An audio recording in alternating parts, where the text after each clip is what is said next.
আমি যে প্রচন্ড খারাপ নির্লজ্জ বেহায়া একটা মেয়ে সেটা আপনি খুব ভালো করে জানেন নিবিড় ভাই। এই তোর লজ্জা করে না বড়দের মুখে মুখে এভাবে তর্ক করতে? আর তোকে না বলেছিলাম এই বাড়িতে না আসতে? তাহলে কেন এসেছিস? আমার মামার বাড়ি, তাই এসেছি। মামার বাড়িতে এসেছিস ভালো কথা, আমার রুমে কি করছিলি তুই? মামি আপনাকে ডাকছিল, আমি আসতে চাইনি, তাও আমায় পাঠিয়েছে। তুই আমার ঘরে আসতে চাসনি? সিরিয়াসলি? তুই তো শুধুই আমার আশেপাশে আসার বাহানা খুঁজিস, তাই না আফরা? আপনার এত অপমানের পরও বারবার কেন আপনার কাছে আসি সেটা জানতে চাইবেন না? একদম না। তোর এসব আজাইরা কথা শোনার ইচ্ছা বা টাইম কোনোটাই আমার নেই। তোকে যেন আর আমার ঘরে না দেখি। আমিও আর কথা না বাড়িয়ে চলে আসি। এই লোক একটু ভালো মতো কথা বলতে পারে না। আমি আফরা, আর নিবিড় ভাইয়া আমার মামাতো ভাই। ভাইয়াকে আমি অনেক ভালোবাসি, কিন্তু ভাইয়া সেটা বুঝতেই চায় না। সব সময় বাজে ব্যবহার করে আমার সাথে, নিষ্ঠুর একটা। আমি সোজা মামির কাছে চলে গেলাম। আচ্ছা মামি, নিবিড় ভাইয়ার জন্মের সময় কি মামা খুব অর্থ সংকটে ভুগছিল? এসব কি কথা আফরা? তাহলে একটু মধু কিনে নিজের ছেলের মুখে দেয়নি কেন? বুঝেছি, আবার কিছু বলেছে ও তোকে? কিছু মানে অনেক কিছু বলছে। কথা শুনে তো মনে হচ্ছিল যেন ওনার ঘরে ডাকাতি করতে গেছি আমি। রাগ করিস না মামুনি, জানিস তো ওর ঘরে ও কাউকে অ্যালাউ করে না। সেই তো, একটু খেয়াল রেখো, ঘরে আবার বউটাও লুকিয়ে রাখতে পারে। আচ্ছা আমি বাসায় যাচ্ছি। সে কি, এখনই চলে যাবি? বিকেলে গেলে হয় না? না গো, এখানে থাকার মুডটাই নষ্ট হয়ে গেছে। আচ্ছা, সাবধানে যাস। নিবিড় ভাইয়াদের বাসা থেকে এসে মন খারাপ করে বসেছিলাম। ভাইয়া যে কেন এমন করে আমার সাথে। মোট ঠিক করার জন্য বিকেলে রাহা আর আরশিকে নিয়ে বাইরে বের হলাম। রাহা হলো আমার প্রাণ প্রিয় বান্ধবী, আর আরশি আমার কাজিন। সবাই মিলে ফুচকা খেতে যাব বলে ঠিক করলাম, সাথে টুকটাক কিছু শপিং করব। শপিং শেষ করে তিনজন এসেছি ফুচকা খেতে।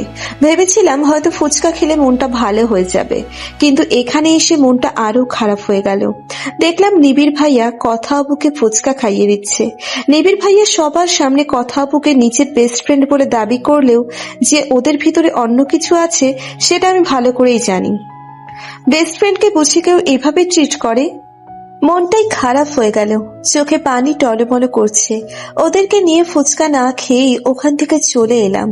রাহা নিবিড় ভাইয়ের ব্যাপারে সব জানে বলে কোনো প্রশ্ন করলো না আমায়, কিন্তু আরশি একের পর এক প্রশ্ন করেই যাচ্ছে। শরীর খারাপ লাগছে বলে চলে এলাম। বাড়ি ফিরে কাউকে কিছু না বলে সোজা রুমে গিয়ে দরজা লাগিয়ে দিলাম। কেন জানি না আজ খুব কান্না পাচ্ছে।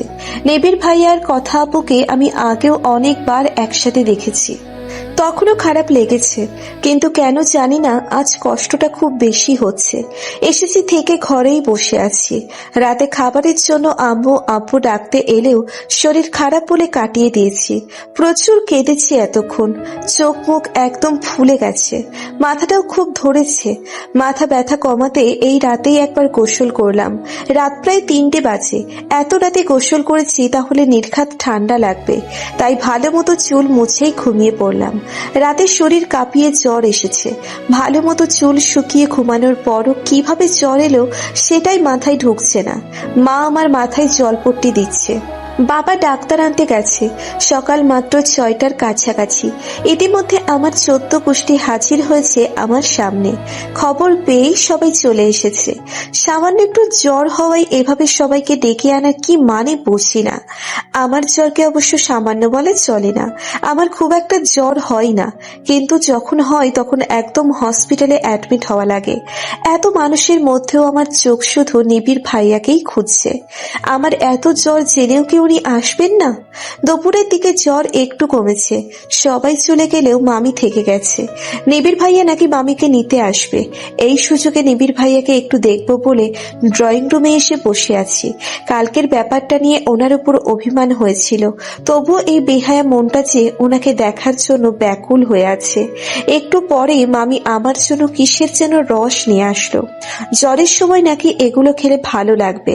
আমি খাবো না করেও খেয়েই ফেললাম। প্রচন্ড তিতা ছিল এটা। কেমন খেতে এটা? নিবিড় ভাইয়ের মতো, মানে খুব তিতা, একদম রসকসহীন। আমার কথা শুনে মামিও হেসে দিল, সাথে সাথে আমিও হেসে উঠলাম। আম্মুর পর মামি আমাকে সবচেয়ে বেশি ভালোবাসে।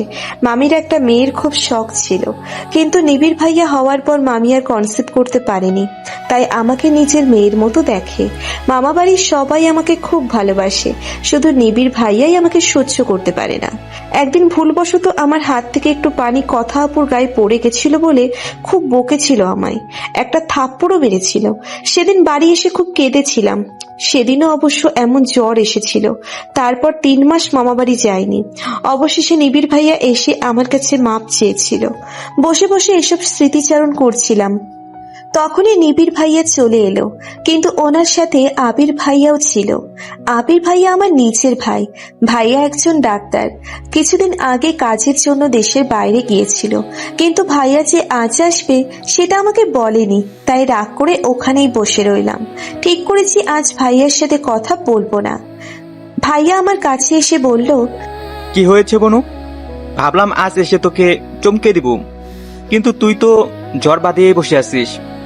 ভাইয়ার এই মিষ্টি কথাই আমি একদম গলে গেলাম। এই মানুষটার ওপর তো আমি রাগ করে থাকতেই পারি না। আমি কি ইচ্ছে করে জ্বর বাঁধিয়েছি বল?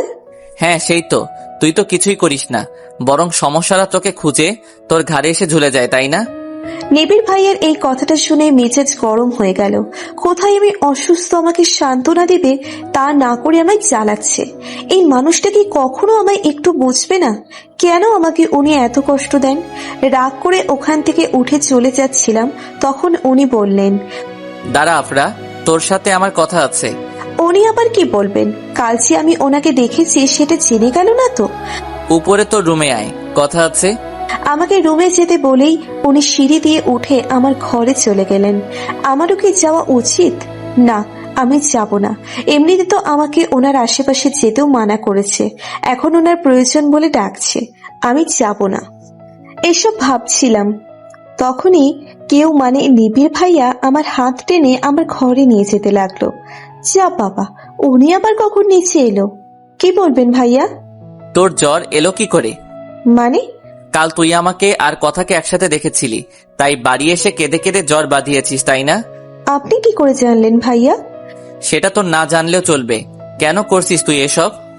আমি আপনাকে ভালোবাসি ভাইয়া, আপনার সাথে অন্য কাউকে সহ্য করতে পারি না আমি। থাপড়ে তোর গালটা লাল করে দিব আমি। তোকে ভালোবাসি না আমি, বুঝেছিস? আপনি কথা আপুকে ভালোবাসেন তাই না? হ্যাঁ আমি ভালোবাসি ওকে। হয়েছে শান্তি? কথাগুলো বলেই নিবিড় ভাইয়া চলে গেল। আমিও দৌড়ে ছাদে চলে গেলাম। আজ আমার খুব কষ্ট হচ্ছে। ভালোবাসা কেন এত কষ্ট দেয়?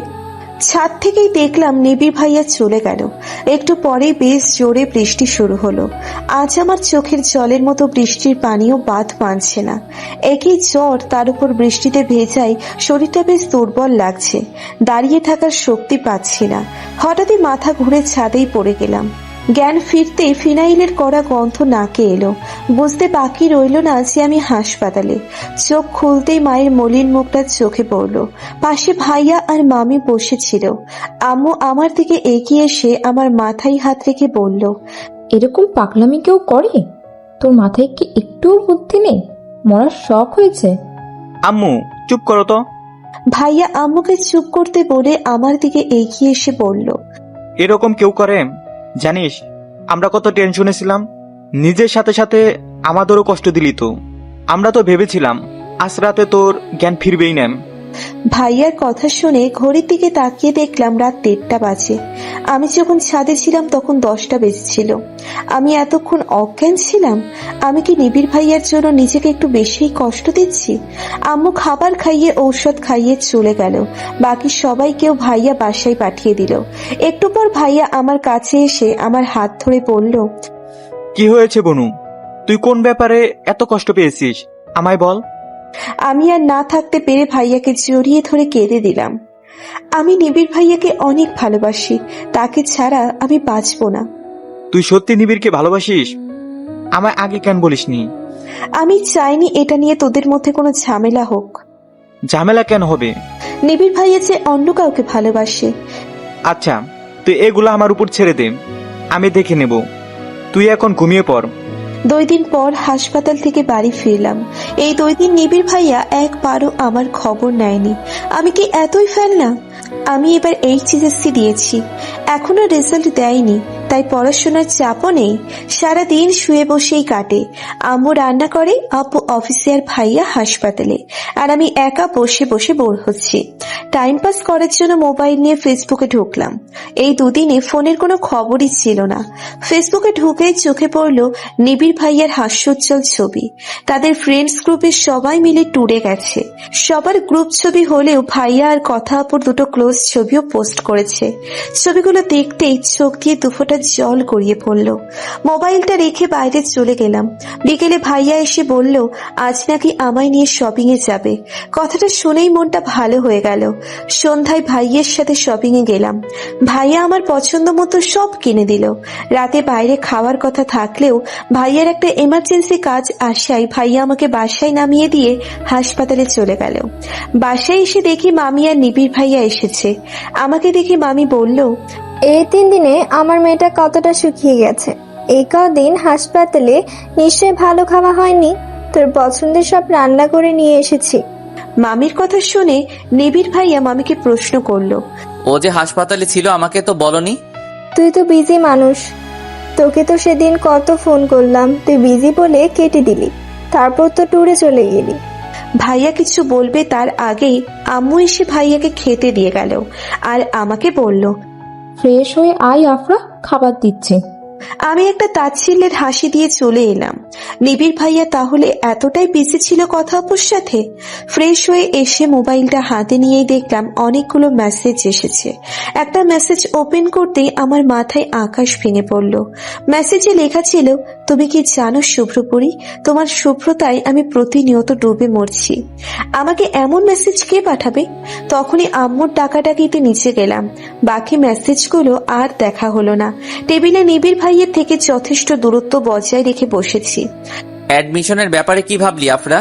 নিবিড় ভাইয়ার কথায় তার দিকে তাকিয়ে বললাম, এখনো কিছু ভাবিনি ভাইয়া। মাথা থেকে উল্টাপাল্টা সব চিন্তা ঝেড়ে ফেলে পড়ায় মনোযোগ দে। ভাইয়ার কথায় কোনো উত্তর দিলাম না। ভাইয়া যে আমাকে তার কথা ভুলে যেতে বলছে সেটা আমি ভালোই বুঝেছি। চুপচাপ খাওয়া শেষ করে রুমে এসে ঘুমিয়ে পড়লাম। মাঝরাতে হঠাৎই ফোনের শব্দে ঘুম ভেঙে গেল। এত রাতে আমায় কে ফোন করলো? ফোনটা ধরতেই কেউ একজন বলল, কেমন আছো শুভ্রপুরী? কে আপনি? আর আমার নাম্বার কই পাইছেন? আর এত রাতে ফোন করেছেন কেন? আমি তোমার খুব পরিচিত একজন। মানে? গেস করো আমি কে? প্লিজ বলবেন কে আপনি? আমি তোমার খুব কাছের একজন।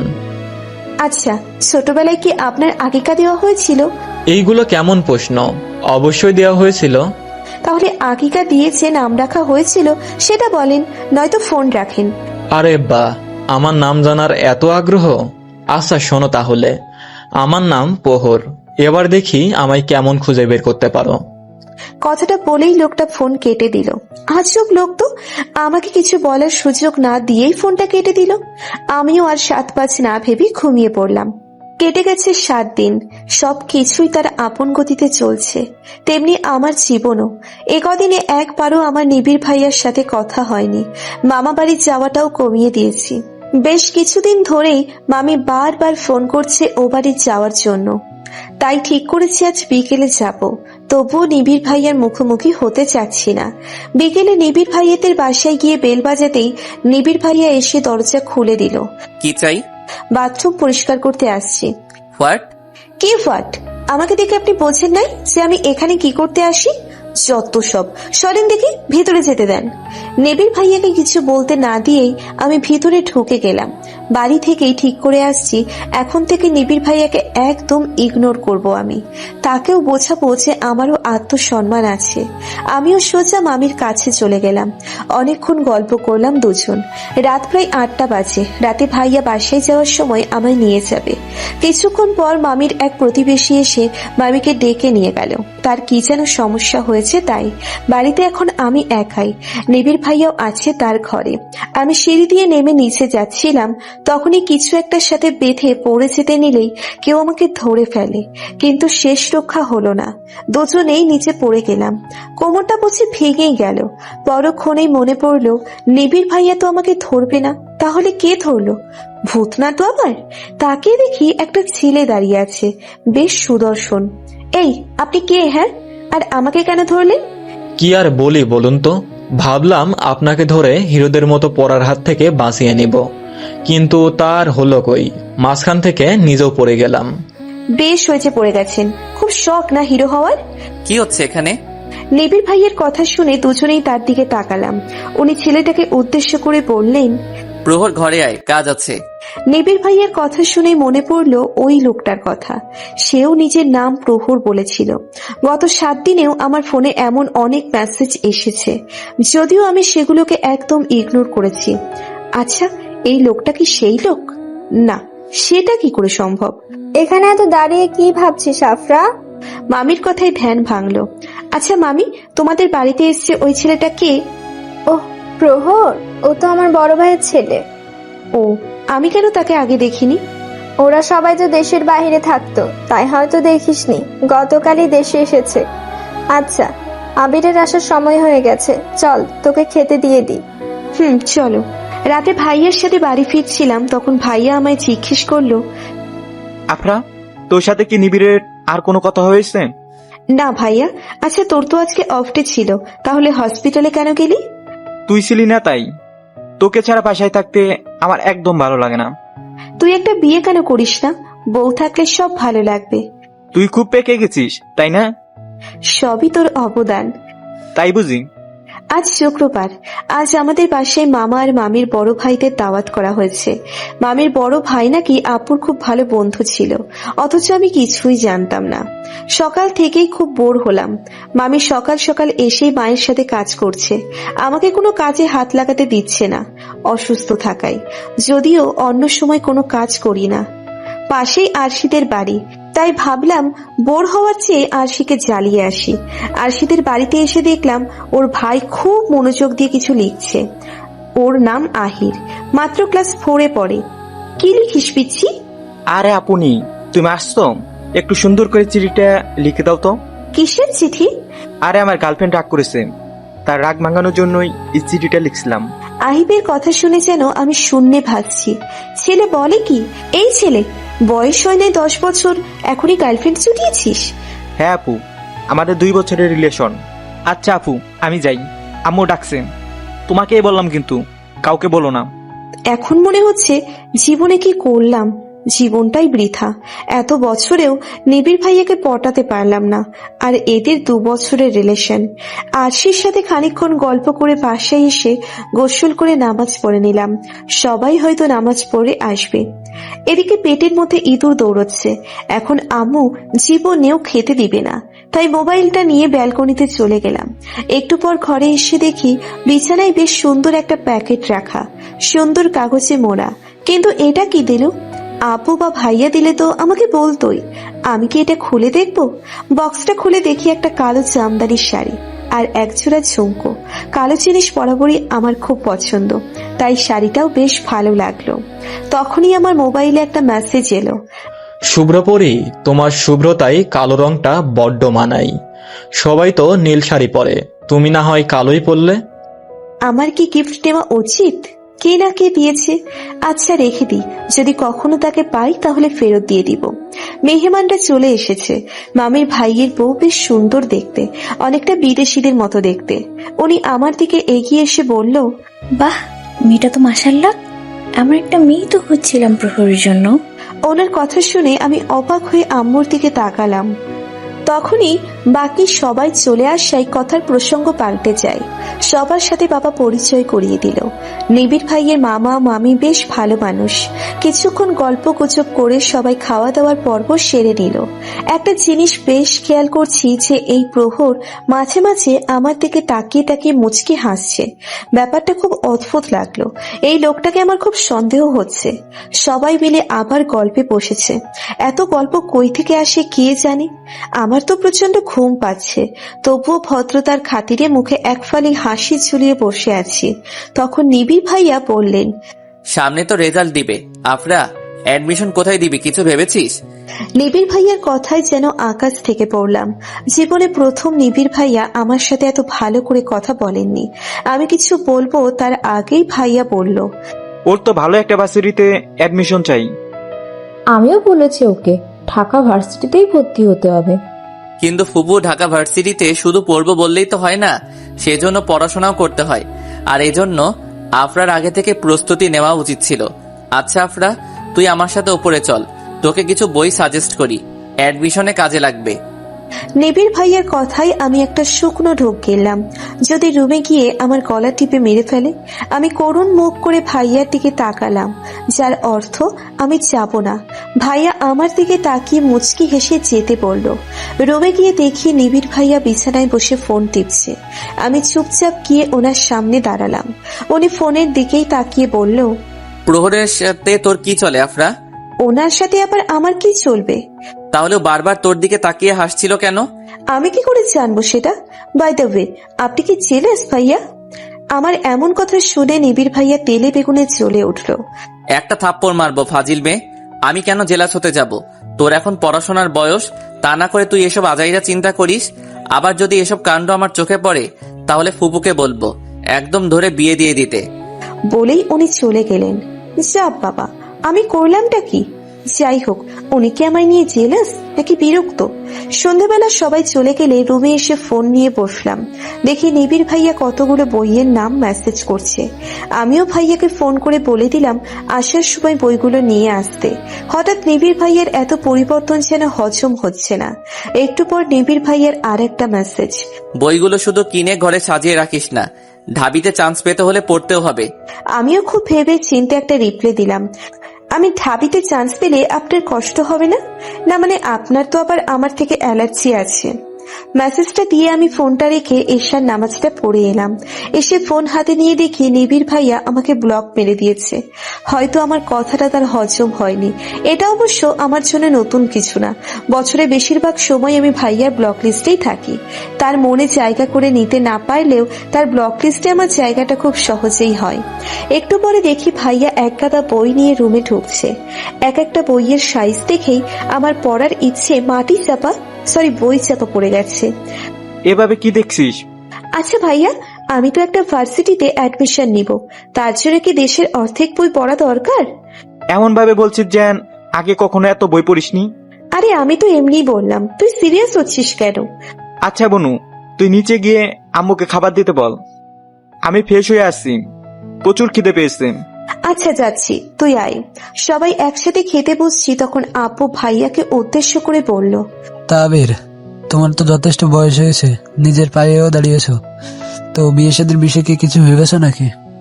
না আব্বু, আমি তো সবে চাকরিতে জয়েন করেছি।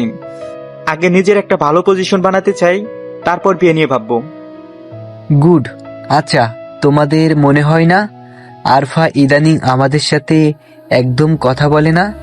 ওর মনে হয় এ বাড়িতে থাকতে ভালো লাগে না, ওকে বরং বিয়ে দিয়ে শ্বশুরবাড়ি পাঠিয়ে দিই। মোটেও না, তুমি আর ভাইয়া তো সারাদিন বাইরেই থাকো, শুধু এই রাতেই তোমাদের দেখা পাওয়া যায়। আর আম্মুর সাথে কথা বলতে গেলেই তো কাজের বাহানা করে চলে যায়। আমার কথা শেষ হতেই দেখি আম্মু আমার দিকে রাগী চোখে তাকিয়ে আছে, যেন এখনই আমার বারবিকিউ বানিয়ে খেয়ে ফেলবে। এটা কিন্তু একদম ঠিক না বীরের মা। হ্যাঁ, সেই তো। আমার কাজ তো শুধু বাহানা লাগে তোমার মেয়ে, তাই না? গল্পে গল্পে খাওয়া দাওয়া শেষ করে রুমে এলাম। মাত্র 10টা বাজে, এখন আমার ঘুম ধরবে না। কি আর করার, আবার ফোন নিয়ে বসলাম। ব্যালকনির দরজাটা খোলা রেখেছি, হালকা হালকা ঠান্ডা বাতাস আসছে। আশিদের বাড়ির শিউলি গাছের ফুলের গন্ধ রুম পর্যন্ত এসে গেছে। সব মিলিয়ে বেশ সুন্দর একটা পরিবেশ। খানিকক্ষণ ফেসবুক স্ক্রলিং করার পর দেখি নিবিড় ভাইয়া মেসেজ পাঠিয়েছে। উনি এবার এত দ্রুত আমায় আনব্লক করলেন। মেসেজটা ওপেন করলাম। এত রাতে অনলাইনে কি আফরা? উনি আমাকে এরকম একটা মেসেজ দিয়েছেন মাত্র 10:30 বাজে। তবুও ঠিক, আগে তো পড়াশোনার ফাঁকে বেশি সময় পেতাম না অনলাইনে থাকার। তারপর অবশ্য সারা দিন রাত নিবিড় ভাইয়া চিন্তায় কেটে যেত। ইদানিং অবশ্য নিবিড় ভাইয়াকে নিয়ে অত চিন্তা আমি করি না। তার চিন্তা যে আমার মাথায় আসে না তা নয়, তবুও চেষ্টা করি এড়িয়ে চলার। আমি নিবিড় ভাইয়ের মেসেজের রিপ্লাই না দিয়েই ঘুমিয়ে পড়লাম। আজ সকাল সকাল ঘুম থেকে উঠেছি, মানে আম্মু ডেকে তুলেছে। আজ নাকি আমরা নানার বাড়ি যাব। হঠাৎ করেই নাকি নানির শরীরটা খারাপ হয়ে পড়েছে। সকাল সকাল ফ্রেশ হয়ে আমি একটা লং টপস আর জিন্স প্যান্ট পরে নিলাম। এগুলো কি পরেছিস তুই? জানিস না ওখানে কেউ এগুলো পছন্দ করে না? উফ, আম্মু, এখন আমি আর চেঞ্জ করতে পারবো না, যাও তো। আমার নানা বাড়ি গ্রামে, সেখানে শহরের ছোঁয়া লাগলেও তা খুব কম।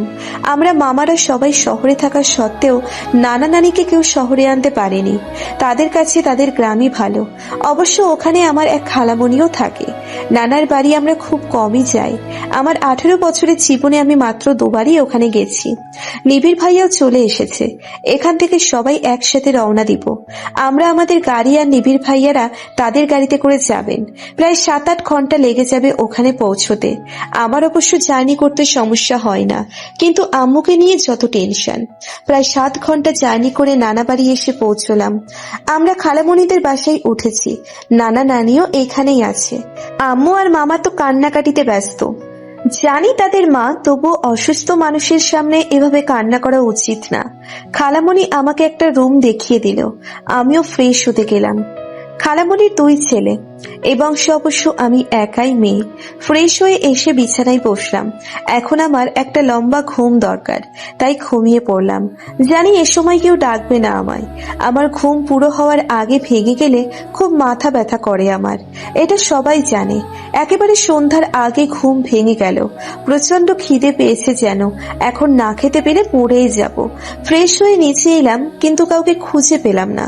তখন দেখি আপার ভাইয়া বাসায় ঢুকছে। আরাব ভাইয়া হলো মামুনির বড় ছেলে, আমার থেকে বছর 7 বড়। কাউকে খুঁজছিস আফরা? সবাই কোথায় গেছে ভাইয়া? সবাই তো নানার করে। তোর কি কিছু লাগবে? আমার না খুব খিদে পেয়েছে। আচ্ছা তুই দাঁড়া, আমি আম্মুকে পাঠাচ্ছি। আচ্ছা। একা একা খালামণিদের ছাদে বসে আছি, খুব বোর হচ্ছি। সবাই ব্যস্ত। আরাব ভাইয়া থাকলেও হতো, কিন্তু নিবিড় ভাইয়া নাকি তাকে নিয়ে কোথায় বেরিয়েছেন। রাদিফও নেই। রাদিফ হলো খালামণির ছোট ছেলে, আমার সমবয়সী। আমাদের মাঝে সম্পর্কটা বেশ ভালো, একদম বন্ধুর মতো। ও নাকি ওর বন্ধুদের সাথে ঘুরতে গেছে। কি আর করার, একা একা মোবাইল নিয়ে বসে আছি। ঠিক মতো নেটও পাচ্ছে না, তাই ফোনটাকে এদিক সেদিক করছিলাম। হঠাৎই কেউ ভাও করে চিৎকার দিল। সাথে সাথে আমার ফোনটা হাত থেকে পড়ে গেল। পেছনে তাকিয়ে দেখি রাদীপ। ওকে দেখে মেজাজটা একদম বিগড়ে গেল। এই ফাজিল পোলা, এভাবে কেউ চিল্লাই? আমার সাথে ফোনটা গেল। রাদীপ আমার ফোনটা তুলে নিয়ে বলল, কিছু হয় নাই, দেখ তুই এত রাতে ছাদে কি করিস? যদি পেতনি ধরে নিয়ে যেত? তুই কি দেখেছিস? পেতনিকে কখনো পেতনি ধরে? ভূত হলে অবশ্য ঠিক ছিল। নিবিড় ভাইয়ের এমন ফোড়ন কাটা কথায় তেলে বেগুনে জ্বলে উঠলাম। এই লোক এখানে কি করে? একদম ঠিক বলেছ নিবিড় ভাইয়া। এই পোলা, আমাকে তোর পেতনি মনে হয়? মানলাম নিবিড় ভাইয়ের চোখ খারাপ, তাই কি তোরও চোখ খারাপ? কি বললি তুই আফরা? আমার চোখ খারাপ? অবশ্যই, না হলে কেউ হিরে রেখে কাজ নিয়ে পড়ে থাকে। কি বলি তুই? না কিছু না, আমি নিচে যাচ্ছি। রাদীপ, তোরা থাক। তোকে যেতে বলেছি আমি। রাদীপ তুই যা, আফরার সাথে আমার কথা আছে। নিবিড় ভাইয়ের কথায় চোখগুলো ছোট ছোট করে তার দিকে তাকালাম। আমাকে আবার ছাদ থেকে ফেলে দিবে না তো? কিছু বলবেন ভাইয়া? এত রাতে একা একা ছাদে বসে বয়ফ্রেন্ডের সাথে কথা বলছিলি মনে হয়। আমার আর বয়ফ্রেন্ড কই হলো? এই 2 বছর আপনার পিছনে যদি ঘুরে টাইম পাস না করতাম, তাহলে এতদিনে 1000 খানিক বয়ফ্রেন্ড জুটে যেত আমার। নিবিড় ভাইয়ের মুখ দেখেই বোঝা গেল সে আমার এমন জবাব আশা করেনি। তা আমার উপর যে এত ভালোবাসা ছিল তা কি বাতাসে উবে গেল? উবে যায়নি তো ভাইয়া, শুধু নিজের আত্মসম্মান জাগ্রত হয়ে গেছে। তাই নাকি? আমি নিচে যাচ্ছি ভাইয়া। নিহানকে আফরা? নিবিড় ভাইয়ের কথা শুনে মাথাটা যেন ঘুরতে শুরু করছে। বারবার কেন এই নামটা আমার সামনে আসে? এই কালো অতীতটাকে আমি যত ভুলে যেতে চাই, ততই এই জিনিসটা আমার সামনে চলে আসে। আমি কিছু জানতে চাইলাম আফরা। নিবিড় ভাইয়ের প্রশ্নের কোনো উত্তর আমি দিতে পারছি না।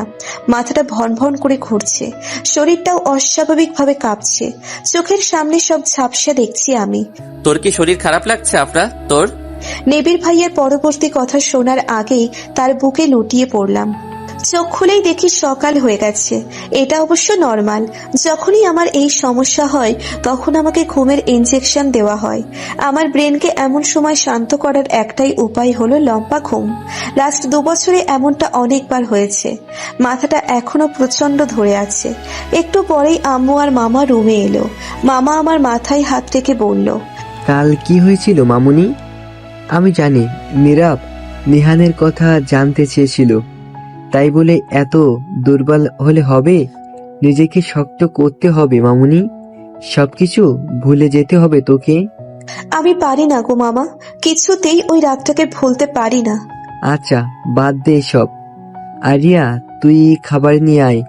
মামুনি তুমি ফ্রেশ হয়ে আয়, আমি আজ তোকে খাইয়ে দিব। আচ্ছা। মামা আমায় খাইয়ে দিয়ে চলে গেল। একটু পরে নাকি নানিকে নিয়ে হাসপাতালে যাবে। কিন্তু আমার মাথায় একটাই প্রশ্ন, নিবিড় ভাইয়া নিহানের ব্যাপারে কি করে জানলো? কোনোভাবে কি আরাব ভাইয়া বলেছে? কিন্তু আরাব ভাইয়া বললে তো সবটাই বলতো। ঘরে বসে বিরক্ত হচ্ছিলাম, তাই বাইরে গেলাম। রাদীপ এসে বলল, এই আপরা নদীর ধারে যাবি? অনেক কাশফুল হয়েছে ওখানে। রাদীপের কথা শুনে মনটা ভালো হয়ে গেল। এখানকার নদীটা খুব সুন্দর, যদিও 4-5 বছর আগে এসেছিলাম এখানে। সবাই কাশফুলের সাথে এত এত ছবি পোস্ট করেছে, আমি একটাও ছবি দিতে পারিনি বলে মন খারাপ হয়েছিল। এবার অনেক ছবি তুলবো আর এফবিতে পোস্ট করব, ভেবেই মনটা ভালো হয়ে গেল। বিকেলে আমি, আরাব ভাইয়া, নিবিড় ভাইয়া, রাদীপ আর রাদীপের এক কাজিন তাহা মিলে ওখানে গেলাম। বেশ সুন্দর জায়গাটা, অনেক ছবি তুললাম সবাই মিলে। আমি একটা কাশফুল ছেঁড়ার চেষ্টা করছি, কিন্তু পারছি না। একটা ডাল ধরে টানতেই বেশ খানিকটা হাত ছিঁড়ে গেল। তখন নিবিড় ভাইয়া এসে কয়েকটা ফুল ছিঁড়ে আমার হাতে দিল আর বলল, এখন একটা ফুল ছেঁড়া শক্তি হয়নি, তুই আবার আমায় বিয়ে করতে চাস? বিয়ের পর আমার ভারটা সামলাবি কি করে? কথাগুলো বলেই নিবিড় ভাইয়া চলে গেল। তার কথাটা বুঝতে খানিকক্ষণ সময় লাগলো আমার। বোঝা মাত্রই আমার চোখ দুটো গোল গোল হয়ে গেল। খানিকক্ষণ ঘুরে ফিরে চলে এলাম।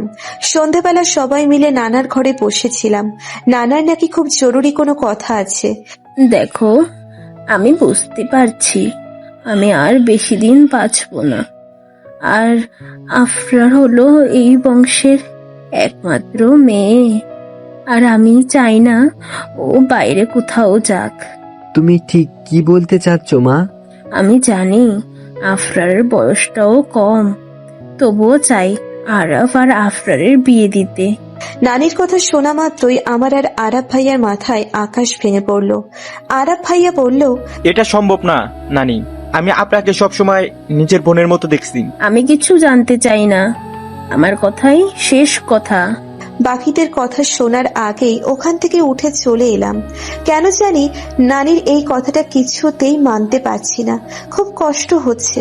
যদি নানি আরাব ভাইয়ার জায়গায় নিবিড় ভাইয়ার সাথে আমার বিয়ে দিতে চাইতো, তাহলে কি খুব ক্ষতি হতো? আচ্ছা, নিবিড় ভাইয়া কি খুশি হয়েছে এই খবরে? সেই যে রুমে এসেছি এখনো বের হইনি। কেঁদে কেঁদে একদম চোখ মুখ ফুলিয়ে ফেলেছি। রাতটাই 12টা বাজে, সবাই খাওয়ার জন্য ডাকাডাকি করছে। আমি ঠিক করেছি আজ কিছুতেই বের হব না। খানিক পর নিবিড় ভাইয়ার গলা পেলাম, আফরা দরজাটা খোল। না খেয়ে থেকে কি বোঝাতে চাইছিস তুই? আরাবকে বিয়ে করবি না সরাসরি বললেই তো পারিস, এত নাটক করার কি আছে? নিবিড় ভাইয়ার কথায় খুব কষ্ট পেলাম। সবটাই ওনার নাটক মনে হচ্ছে। উনি কি জানে না আমার মনে কি আছে? কেন বলছে না উনি সেটা? নাকি বোঝেও না বোঝার ভান করে? পরদিন সকালে আমি ভাইয়ার সাথে ঢাকা ফিরে এলাম। ওখানে থাকলে দম বন্ধ হয়ে মরেই যেতাম। পুরো রাস্তা চুপ করেছিলাম। ভাইয়াও কোনো প্রশ্ন করেনি, সে তো সবটাই জানে। বিকেলে 1 কাপ কফি নিয়ে ছাদে বসেছিলাম।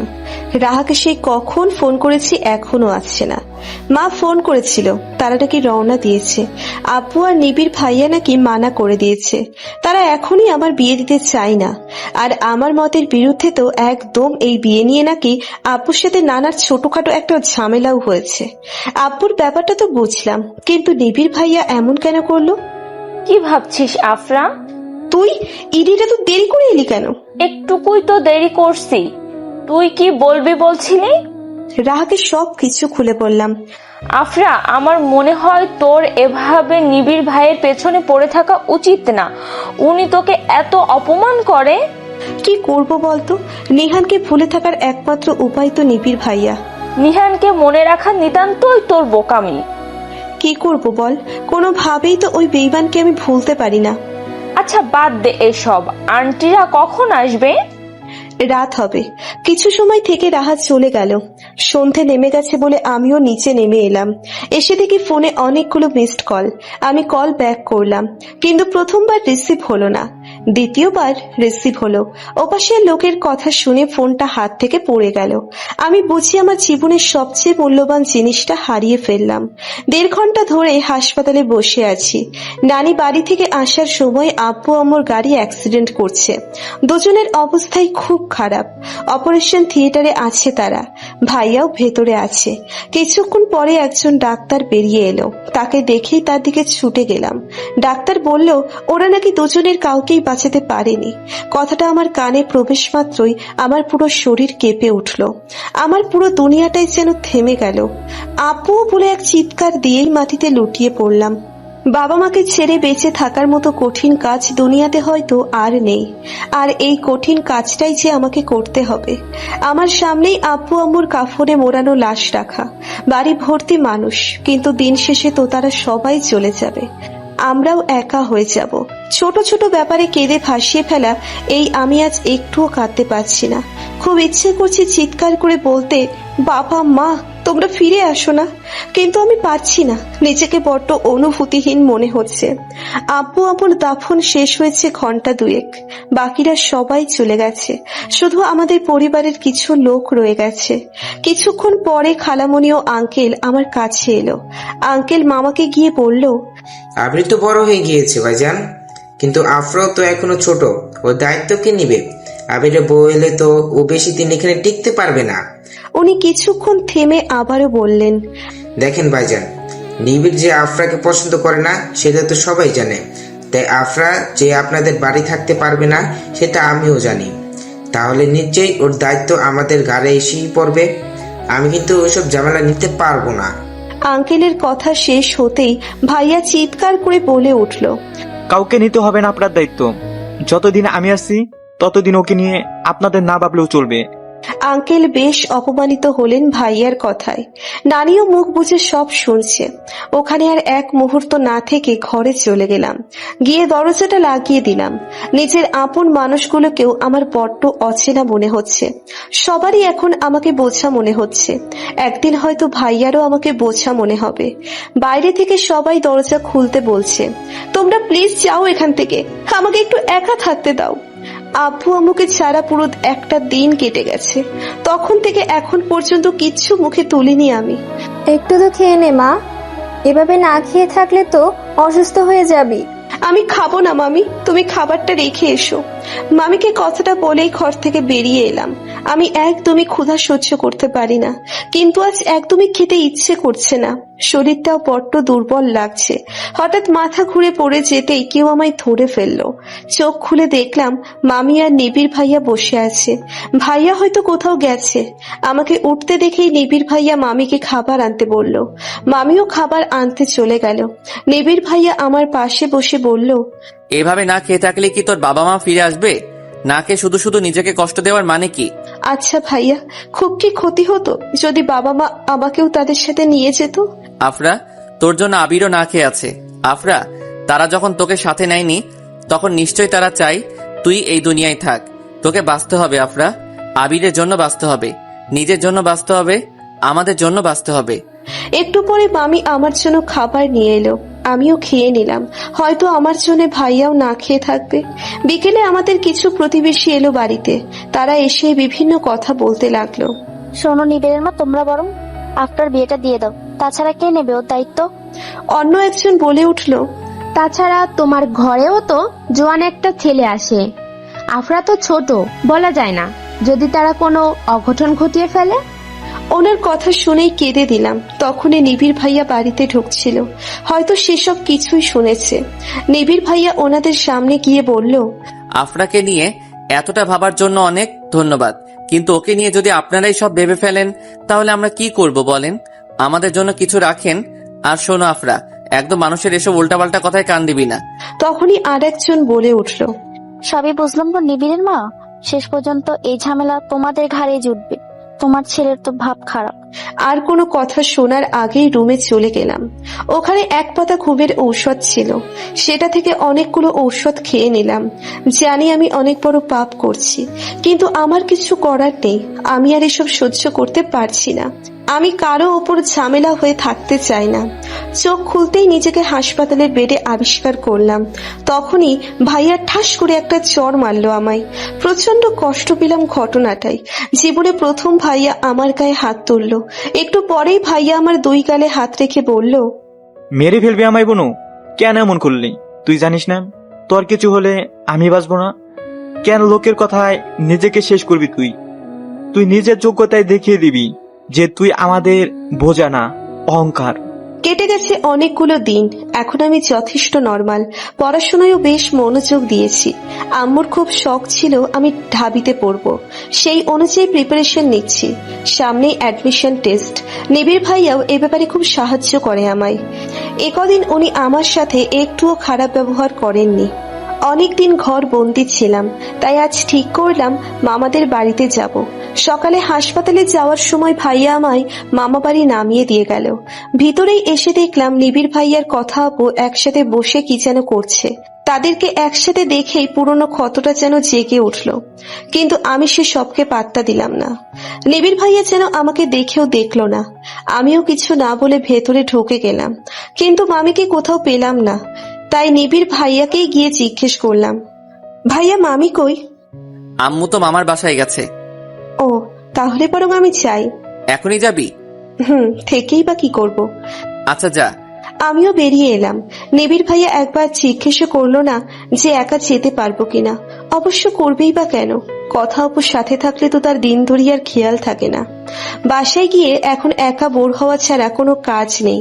নিবিড় ভাইয়াদের বাসার কাছাকাছি একটা ছোটখাটো লেক আছে, তাই ভাবলাম ওখান থেকে ঘুরে আসি। যেই ভাবা সেই কাজ। একা একা লেকের পাড়ে হাঁটছি। এখন সকাল 11টা বাজে। এখন অফিস টাইম বলে খুব একটা ভিড় নেই। এখন মানুষ নেই বললেই চলে, কিন্তু বিকেল বেলা অনেক ভিড় থাকে। বাবার সাথে আগে অনেকবার এসেছি। কিছু সময় পর আমার ফোনে একটা মেসেজ এলো। একা একা থাকতে বুঝি খুব ভালো লাগে শুভ্রপরি? মেসেজটা ওই প্রহরী পাঠিয়েছে। আজকাল আর এগুলো নিয়ে ভাবতে ইচ্ছে করে না। সব আবেগগুলো যেন সময়ের সাথে সাথে হারিয়ে গেছে। হঠাৎই আচারের শব্দ কানে এলো। কখন যে এত সময় কেটে গেছে বুঝিনি। তাই বাড়ি যাওয়ার জন্য কিছু দূর এগিয়ে যেতেই দেখলাম নিবিড় ভাইয়া এদিকেই আসছে। ওনার চোখ মুখ অসম্ভব লাল হয়ে আছে, দেখেই বোঝা যাচ্ছে খুব রেগে আছে। উনি আমার কাছে এসেই বেশ জোরে একটা চড় মারল। আমিও টাল সামলাতে না পেরে নিচে পড়ে গেলাম। উনি আমাকে তুলে আমার হাত ধরে বললেন, তোর কি মাথা খারাপ হয়ে গেছে আফরা? বাড়ি থেকে বেরিয়ে যে এখানে আসবি বলে আসতে পারলি না? তুই বেরোনোর আধ ঘন্টা পর যখন আরশিকে ফোন করে জানতে পারলাম তুই বাড়ি যাসনি, তখন আমার কি অবস্থা হয়েছিল জানিস? 2 ঘন্টা কত খুঁজেছি তোকে, ফোনটাও তো ধরিসনি। আসলেই তখন আমার ভাইয়াকে বলে আসা উচিত ছিল, আর তখন মেসেজের জন্য ফোনটাও সাইলেন্ট করে রেখেছিলাম। কিন্তু আমায় নিয়ে ওনার এত চিন্তা কেন? চল তোকে বাড়ি দিয়ে আসি। আর সরি এমন বিহেভ করার জন্য। আমি কোনো কথা না বলে চুপ করে রইলাম। তখনই ভাইয়া এমন একটা কথা বলল যেটা শুনে আমি পুরো স্তব্ধ হয়ে গেলাম। ভাইয়া বলল, আমায় বিয়ে করবি আফরা? এসব কি বলছো তুমি নিবিড় ভাইয়া? আমি ঠিকই বলছি। আগে তুই রোজ আমাকে বিরক্ত করতি, আমিও বিরক্ত হতাম, কিন্তু ইদানিং তোর ওই বিরক্তিগুলোকে বড্ড মিস করি। তুমি তো কথা আপুকে ভালোবাসো তাই না? জানি না, আমি কথার সাথে থাকলেও আমার মন বারবার শুধু তোকেই খোঁজে। তুই জানিস যখন প্রহর আমাকে বলেছিল ও তোকে ভালোবাসে, তখন এক মুহূর্তের জন্য মনে হয়েছিল আমি বুঝি তোকে হারিয়ে ফেলবো। আপনার ভাই আমাকে ভালোবাসতেই পারে, কিন্তু আমি তাকে ভালোবাসি না। তুই তো আমাকে ভালোবাসিস তাই না আফরা? ভালোবাসতাম হয়তো, এখনো বাসি, কিন্তু আপনার প্রতি আমার তীব্র ভালোবাসা আপনার কোনো অপমান অবহেলার নিচে চাপা পড়ে গেছে। আফরা দেখুন নিবিড় ভাইয়া, একটা সময় আমি আপনার জন্য পাগলামি করছি, রাতের পর রাত কেঁদে কাটিয়েছি ঠিকই, কিন্তু এখন এসব পাগলামি আমায় মানায় না। আমি এখন এসব কিছু নিয়ে ভাবতে চাই না। আমি এখন আমার পুরো ফোকাসটা আমার কেরিয়ারের উপর দিতে চাই। কিন্তু আফরা, আপনি কি আমায় বাড়ি নিয়ে আসবেন নাকি আমি একাই যাব? না চল আমি দিয়ে আসছি। সেদিন এভাবে নিবিড় ভাইয়াকে রিজেক্ট করে খুব কষ্ট পেয়েছিলাম, তবুও নিজের পড়াশোনায় যথেষ্ট ফোকাস করেছি। আজ অ্যাডমিশন টেস্ট, ভাইয়ের সাথে এসেছি কেন্দ্রে। চারিদিকে এত মানুষ দেখে সত্যিই খুব ভয় হচ্ছে। এত সব ট্যালেন্টেড মানুষের মাঝে কি নিজের জায়গা করে নিতে পারবো? অবশেষে পরীক্ষাটা দিয়েই দিলাম। একদম ভালো না হলেও যথেষ্ট ভালো হয়েছে পরীক্ষাটা। হলে ঢোকার আগে নিবিড় ভাইয়া ফোন দিলেও ফোনটা ধরিনি। আজ অ্যাডমিশনের রেজাল্ট দেবে। সকাল থেকে প্রচন্ড টেনশনে আছি, বসে বসে নখ কামড়াচ্ছি। আর ভাইয়া নেটে রেজাল্ট দেখার চেষ্টা করছে। অনেকজনের পরে অবশেষে লিস্টে আমার নামটা পাওয়া গেল। লিস্টে নিজের নামটা দেখা মাত্রই আনন্দে কেঁদে দিলাম। এবার হয়তো আমি আম্মুর স্বপ্নটা পূরণ করতে পারবো। আজ ভার্সিটিতে প্রথম দিন, ভাইয়া আমায় রেখে গেছে। দিনটা বেশ ভালোই কাটলো, অনেকজনের সাথে বেশ ভালোই পরিচিত হয়েছি। ক্লাস শেষে গেটের বাইরে যাচ্ছিলাম, তখন দেখলাম নিবিড় ভাইয়ের ফ্রেন্ডরা মিলে আড্ডা দিচ্ছে। নিবিড় ভাইয়ার কথা আপু যথেষ্ট ক্লোজ হয়ে বসেছিল। ওদেরকে দেখেই বোঝা যায় তাদের সম্পর্কটা কি। বেশ কিছুদিন হলো ভার্সিটি যাচ্ছি। এই কয়দিন নিবিড় ভাইয়া অনেকবার আমার সাথে কথা বলার চেষ্টা করছে, কিন্তু আমি প্রতিবারই তাকে ইগনোর করেছি। যদি সে আমাকে সত্যিই ভালোবাসতো তাহলে এখনো কথা আপুর সাথে এতটা ক্লোজ থাকতো না। খুব চেষ্টা করেছি তাকে ভুলে যাওয়ার, কিন্তু পারিনি, কারণ সে যে আমার প্রথম প্রেম। মাঝে অবশ্য প্রহর অনেকবার তার মনের কথা আমাকে বোঝানোর চেষ্টা করেছে, কিন্তু আমি এখন এসবে জড়াতে চাই না।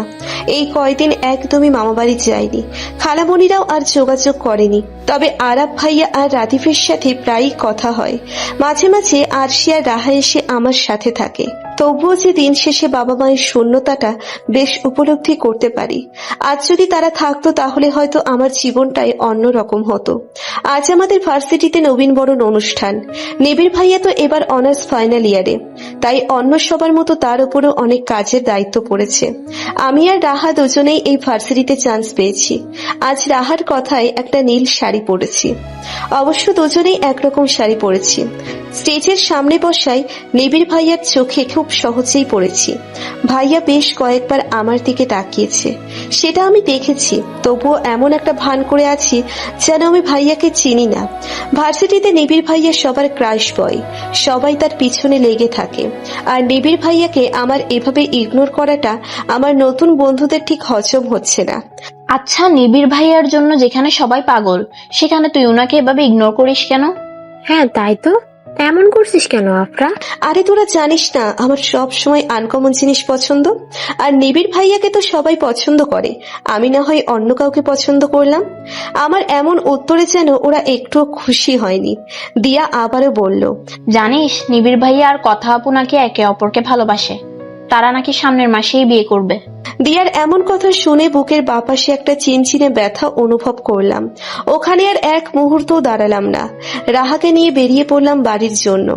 মাঝে কেটে গেছে 7 দিন। আজ আরাব ভাইয়ার বিয়ে। মেয়ে অবশ্য ভাইয়ারই পছন্দ করা। আমাদের দাওয়াত করা হলেও আমরা যাব না ঠিক করেছি। আমাদের দাওয়াত দেওয়ার আসল কারণ অবশ্য তারা কতটা যোগ্য মেয়ে পেয়েছে সেটা দেখানো। সেদিন আপুর নাটা আজও মেনে নিতে পারেনি আঙ্কেল। ভাইয়া আমাকে নিষেধ করে গেছে যেন এসব নিয়ে একদম না ভাবি। তবুও শত ভাবনার মাঝে বারবার একজনের কথাই মনে পড়ে, নিহান। আমার কিশোরী বয়সের আবেগ। ছোট ছিলাম কিন্তু প্রচন্ড আবেগী ছিলাম। তখন সবটাই আবেগ দিয়ে ভাবতাম। সবেমাত্র ক্লাস 10-এ পড়ি আমি। তখন নিহানের প্রতি একটা প্রবল আকর্ষণ কাজ করত আমার, কিন্তু সেটা শুধুই এক প্রকার মোহ ছিল, যা সময়ের সাথে সাথে কেটে যায়। কিন্তু নিহান আমার পিছু ছাড়েনি, সে আমার পিছনেই পড়ে থাকতো। ভাবতো আমি হয়তো রূপের অহংকারে তাকে ইগনোর করছি, তাই সে আমার রূপ নষ্ট করারও চেষ্টা করেছিল। একদিন সন্ধেবেলা কোচিং শেষে ফেরার পথে নিহান আর ওর বন্ধুরা আমার পথ আটকায়। নিহান আমার মুখে অ্যাসিড ছুঁড়ে মারে, কিন্তু সৌভাগ্যবশত কিছুটা অ্যাসিড আমার হাতে আর বাকিটা মাটিতে পড়েছিল। চোখের সামনে নিচের ঝলসে যাওয়া চামড়া দেখে এক গগন বিদারী চিৎকার দিয়ে মাটিতে লুটিয়ে পড়েছিলাম। জ্ঞান ফিরতেই নিজেকে হাসপাতালে আবিষ্কার করেছিলাম। দীর্ঘদিন সাফার করেছিলাম, অনেকগুলো সার্জারির প্রয়োজন হয়েছিল। বাবা নিহানের নামে মামলা করেছিল, ওকে গ্রেফতারও করা হয়েছিল। ওই ঘটনার পর নিজেকে একদম ঘরবন্দি করে নিয়েছিলাম। তখন আমরা চট্টগ্রাম থাকতাম, তাই এ ব্যাপারে নিবিড় ভাইয়া কিছু জানে না। পরে অবশ্য আমার জন্যই সবাই ঢাকা শিফট হয়েছিল।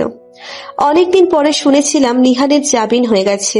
তার কিছুদিন পরেই ও সুইসাইড করেছিল, কিন্তু কেন তা এখনো অজানা।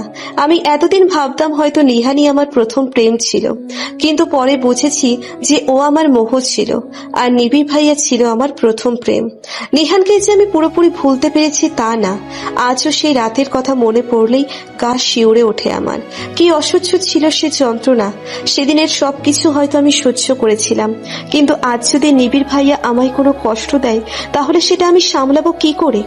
নিহান সুইসাইড করার আগে আমার জন্য একটা চিঠি লিখে রেখে গেছিল, যেটা আমি অনেক পরে পেয়েছিলাম।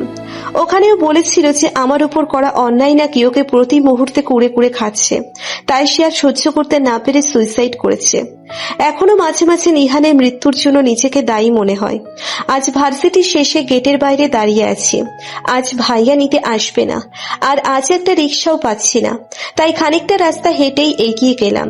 ওখানেই দেখলাম কথা আপু আর নিবিড় ভাইয়া একসাথে হাত ধরে হাঁটছে।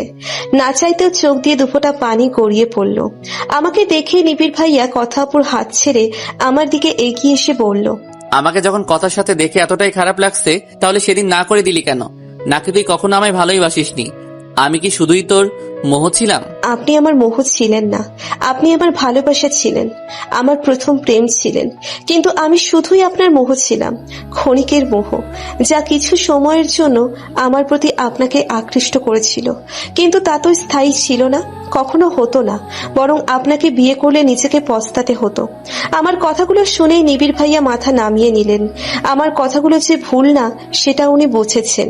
নিবিড় ভাইয়াকে কিছু বলতে না দিয়েই ওখান থেকে চলে এলাম।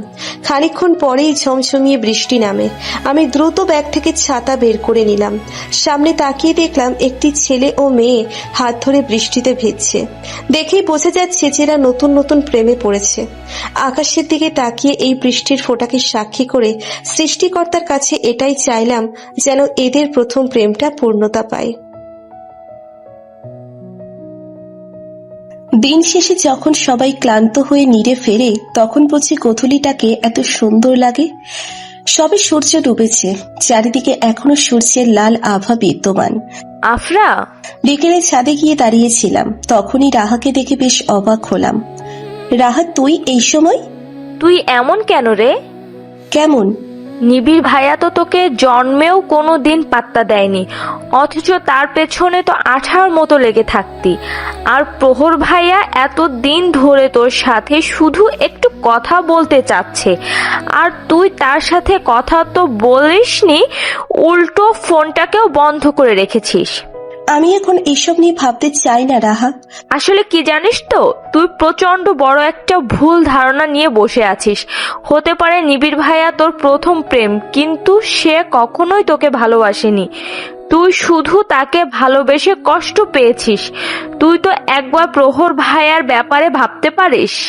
আমি প্রচন্ড ক্লান্ত রাহা। এই ভালোবাসা, প্রেম, এগুলো যে আমার জন্য না। তোর সাথে তো কথা বলাই বৃথা। রাত প্রায় 10টা বেজে গেছে, ভাইয়া এখনো আসেনি।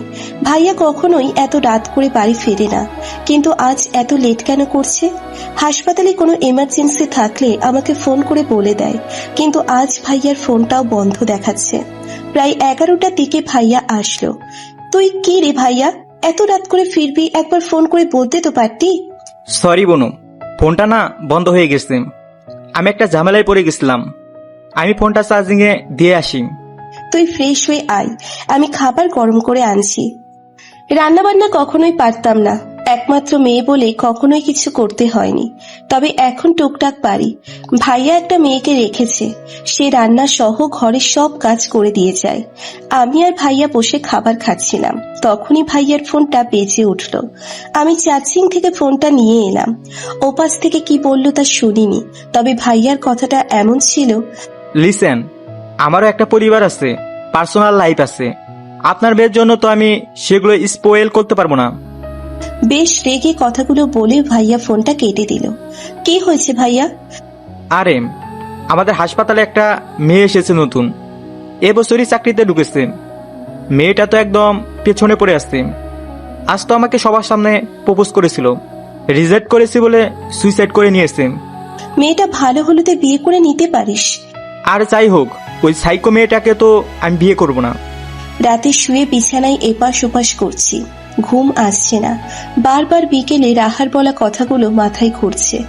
ভালোবাসার মানুষের থেকে অবহেলা পাওয়ার কষ্টটা আমি জানি, সেই একই কষ্ট কি আমি প্রহরকেও দিচ্ছি? অবশেষে সবকিছু সাইডে রেখে প্রহরকে একটা মেসেজ করলাম। উনি দেখলেন ঠিকই, কিন্তু কিছু বললেন না। এবার আমি ওনাকে কল করলাম। উনি খুব দ্রুত ফোনটা ধরলেন, যেন এটারই অপেক্ষায় ছিল। আমি সরাসরি ওনাকে বললাম, আমার সাথে একবার দেখা করবেন প্লিজ, আমি লোকেশন বলে দিব। ওনাকে কিছু বলতে না দিয়েই ফোনটা কেটে দিলাম। আমি জানি উনি আসবেন। আজ ভার্সিটি নেই, তাই ঠিক করেছি বিকেলে প্রহরের সাথে দেখা করতে যাব। কিছুক্ষণ আগে ভাইয়া ফোন করেছিল, একটা ফাইল রেখে গেছে, সেটা যেন হাসপাতালে দিয়ে আসি। আমিও ফাইলটা নিয়ে গেলাম, উদ্দেশ্য ওই মেয়েটাকে দেখা। ভাইয়ার কেবিনের সামনে দাঁড়িয়ে আছি, ভেতরে কিছু লোক আছে, যাওয়াটা ঠিক হবে কিনা বুঝতেছি না। ভাইয়াকে ফোন দিচ্ছি, ধরছেও না। অবশেষে ঢুকেই গেলাম। কতক্ষণ এভাবে থাকবো? ভাইয়া আসবো কথাটা বলা মাত্রই ওখানে উপস্থিত সবাই আমার দিকে এমন ভাবে তাকালো যেন আমি একটা এলিয়েন। আয়। ভাইয়া সবাইকে বাইরে চলে যেতে বলতেই সবাই চলে গেল। ওরা আমার দিকে এমন ভাবে তাকিয়ে ছিল কেন ভাইয়া? তুই তো জানিস আমি কাজের ব্যাপারে কতটা সিরিয়াস, তাই এরা আমাকে ভয় পায়। তুই এতটা ফ্রি হয়ে কথা বলায় একটু অবাক হয়েছে। একটা কথা বলবো ভাইয়া? বল। আমাকে কালকের ওই আপুটার সাথে দেখা করাবি? তুই পাগল নাকি? আমি এখন ওখানে গেলে ও আবার পাগলামি শুরু করবে। তোর যাওয়া লাগবে না, আমি একাই যাব। আর এটাও বলবো না যে আমি তোর বোন। কিন্তু? কোনো কিন্তু না। আচ্ছা, 302 নাম্বার কেবিনে আছে। আমি ভাইয়ার রুম থেকে বেরিয়ে 302 নম্বর রুমে ঢুকলাম। ওখানে ওই আপুটার একজন ছিল। আপুটা বেশ সুন্দর, ভাইয়ার জন্য একদম পারফেক্ট। ওরা আমায় দেখে বেশ অবাক হলো। আমায় বলল, তুমি কাউকে খুঁজছো? না, আসলে আমি একজনের সাথে এখানে এসেছিলাম, সেটার কাজে ব্যস্ত, তাই আমি ভাবলাম কারোর সাথে গল্প করে আসি, তাই এখানে এলাম। আপনাদের সমস্যা হলে চলে যাচ্ছি। না না, চলে যাবে কেন? বসো, আমরা গল্প করি। বেশ খানিকক্ষণ ওদের সাথে বসে গল্প করলাম। আপুটার নাম অনন্যা। আমার তো ওকে বেশ ভালো লেগেছে। কেবিন থেকে বেরিয়ে ভাইয়ার রুমের সামনে আসতেই একজনের সাথে ধাক্কা লেগে নিচে পড়ে গেলাম। পাশে থাকা টেবিলে লেগে কপালে বেশ খানিকটা কেটে গেল। মৃদু আর্তনাদ করে উঠলাম। তখনই ভাইয়া বেরিয়ে এলো। ছোটবেলা থেকে শারীরিক আঘাতটা পাইনি বললেই চলে। আমার কপালে রক্ত দেখে ভাইয়া পুরো হাসপাতাল মাথায় তুলল। চাকরির পাশাপাশি আপু একটা বিজনেসও করত, কিন্তু ভাইয়ার পক্ষে হাসপাতাল বিজনেস একসাথে মেনটেন করা সম্ভব নয় বলে ওই বিজনেসের সব টাকা এই হাসপাতালে ইনভেস্ট করেছে। তাই এখানে ভাইয়ার যথেষ্ট পাওয়ার আছে। ভাইয়া রাগী হলেও ভাইয়াকে কেউ এর আগে এতটা রেগে যেতে দেখেনি। ভাইয়া আমায় নিয়ে বাসায় চলে এলো। বাসা থেকে বেরোতে একদম নিষেধ করছে, তাই আর প্রহরের সাথেও দেখা করতে যাওয়া হবে না। তাই ওনাকে ফোন করলাম, আমি আজ আপনার সাথে দেখা করতে পারবো না। কেন শুভ্রপরি, কি হয়েছে? আসলে আমি পড়ে গিয়ে একটু আঘাত পেয়ে। আমার কথা শেষ হওয়ার আগেই উনি ব্যস্ত হয়ে পড়লেন। ওনার এই ছোট ছোট কেয়ারগুলো আমার বেশ ভালো লাগে। রাতে বসে বসে নিউজ ফিড স্ক্রল করছিলাম, তখনই নিবিড় ভাইয়া আর কথা আপুর একটা ছবি সামনে এলো। মনটা আবার খারাপ হয়ে গেল, কিন্তু এই মন খারাপকে প্রশ্রয় দেওয়া যাবে না, নিজেকে শক্ত হতে হবে। অনেকদিন প্রহর কোনো মেসেজ দেয় না, অবশ্য আমি না করেছিলাম। সে আবার আমার সব কথা খুব মানে। মাঝরাতে ঘুমটা ভেঙে গেল। আজ আপু আম্মুর কথা খুব মনে পড়ছে। রাতে আপু 2-3 বার দেখতে আসতো আমার কোনো সমস্যা হচ্ছে কিনা। কেন আপু আম্মু আমাকে ছেড়ে চলে গেল? পরদিন সকালে ভার্সিটি যাচ্ছিলাম, কিভাবে যে 1 বছর কেটে গেল বুঝতেই পারিনি। বাড়ি থেকে বেরোতেই যাচ্ছিলাম, তখনই নিবিড় ভাইয়া এসে বললেন, কোথায় যাচ্ছিস আপরা? ভার্সিটি। ভার্সিটি যেতে হবে না, আমার সাথে হাসপাতালে চল। হাসপাতালে কেন ভাইয়া? আম্মুর শরীরটা খারাপ, তোকে নিয়ে যেতে বলেছে। মামির আবার কি হয়েছে? হাসপাতালে মামির কাছে বসে আছি। মামির একটা ছোটখাটো হার্ট অ্যাটাক হয়েছে, তবে এখন সুস্থ। মামি আমার হাতটা ধরে বলল, আমার একটা কথা রাখবে আফরা, নিবিড়কে বিয়ে করবি? মামির কথার উত্তরে কি বলা উচিত বুঝতে পারলাম না। তখনই মামি আবারও বলল, আমি জানি আফরা, তুই নিবিড়কে ভালোবাসিস, কিন্তু আমি চাই না তুই ওকে বিয়ে কর। ওর সাথে তুই কখনো ভালো থাকবি না আফরা। তুমি কি করে জানলে মামি? আমি সব বুঝি রে মা। কথা যে খারাপ মেয়ে না সেটা আমি জানি, কিন্তু ইদানিং যে ও যেটা করছে সেটাও ঠিক করছে না। কথা আপু কি করেছে মামি? আমার ছেলেটার মাথাটা খারাপ করে দিয়েছে ও। দেখলি না আমার এমন সময়েও ছেলেটা কেমন কথার সাথে চলে গেল। মামির সাথে কিছুক্ষণ কথা বললাম। আফরা, দুপুর তো হয়ে গেল, তুই বরং বাড়ি চলে যা। দাঁড়া, আমি প্রহরকে বলি, ও তোকে দিয়ে আসবে। উনি এখানে আছে। প্রহরের সাথে একটা রেস্টুরেন্টে বসে আছি। যেহেতু এসেছি তাই ভাবলাম কথা বলেই যাই। কি খাবে বলো শুভ্রপরি? আমাকে আফরা বলে ডাকলে ভালো হতো। আচ্ছা, কি খাবে বলো? কফি। এখন তো দুপুরবেলা কে কফি খায়? আমি কোল্ড কফি অর্ডার করেন। আচ্ছা, তুমি কাল কিছু বলতে চেয়েছিলে তাই না? সরি। সরি কেন? আপনাকে এতদিন ধরে এত বাজেভাবে ইগনোর করার জন্য, আর মাঝে মাঝে রেগে গিয়ে খারাপ বিহেভ করার জন্য।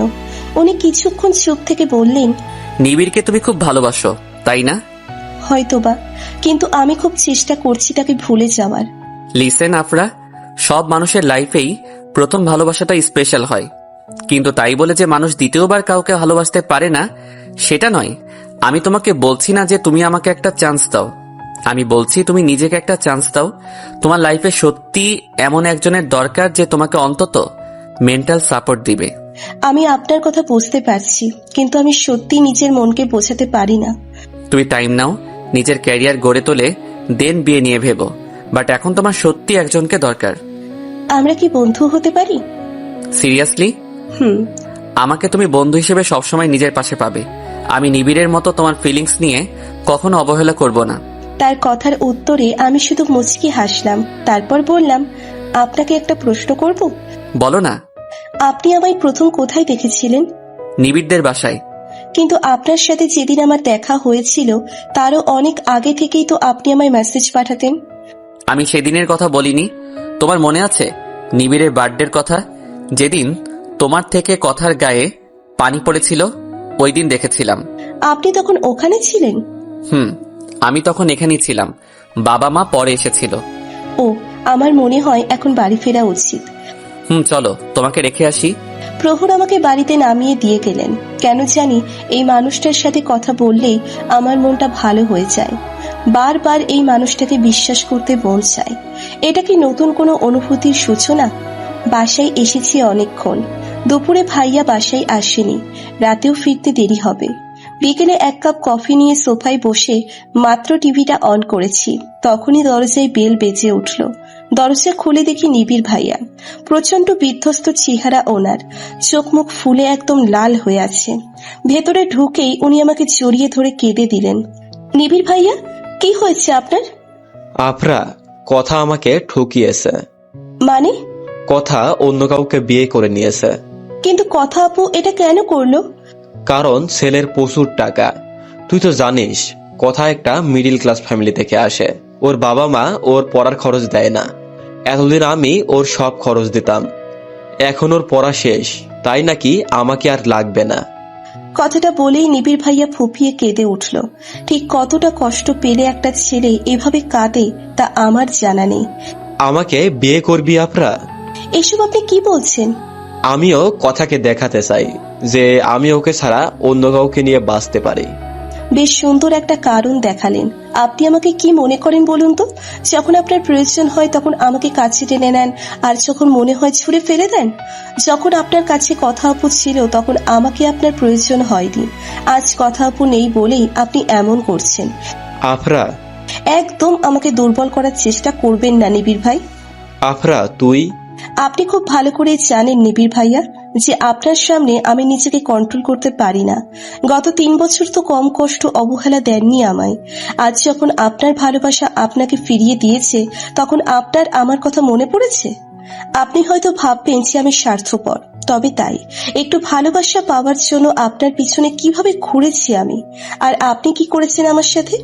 আমাকে কি একটা সুযোগ দেওয়া যায় না? না, আপনি এখান থেকে চলে যান।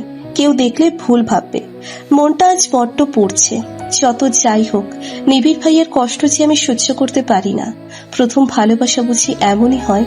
আমি কি কখনো নিবিড় ভাইয়াকে ভুলতে পারবো? রাত হয়ে গেছে। খুব জানতে ইচ্ছে করছে নিবিড় ভাইয়া এখন কি করছে।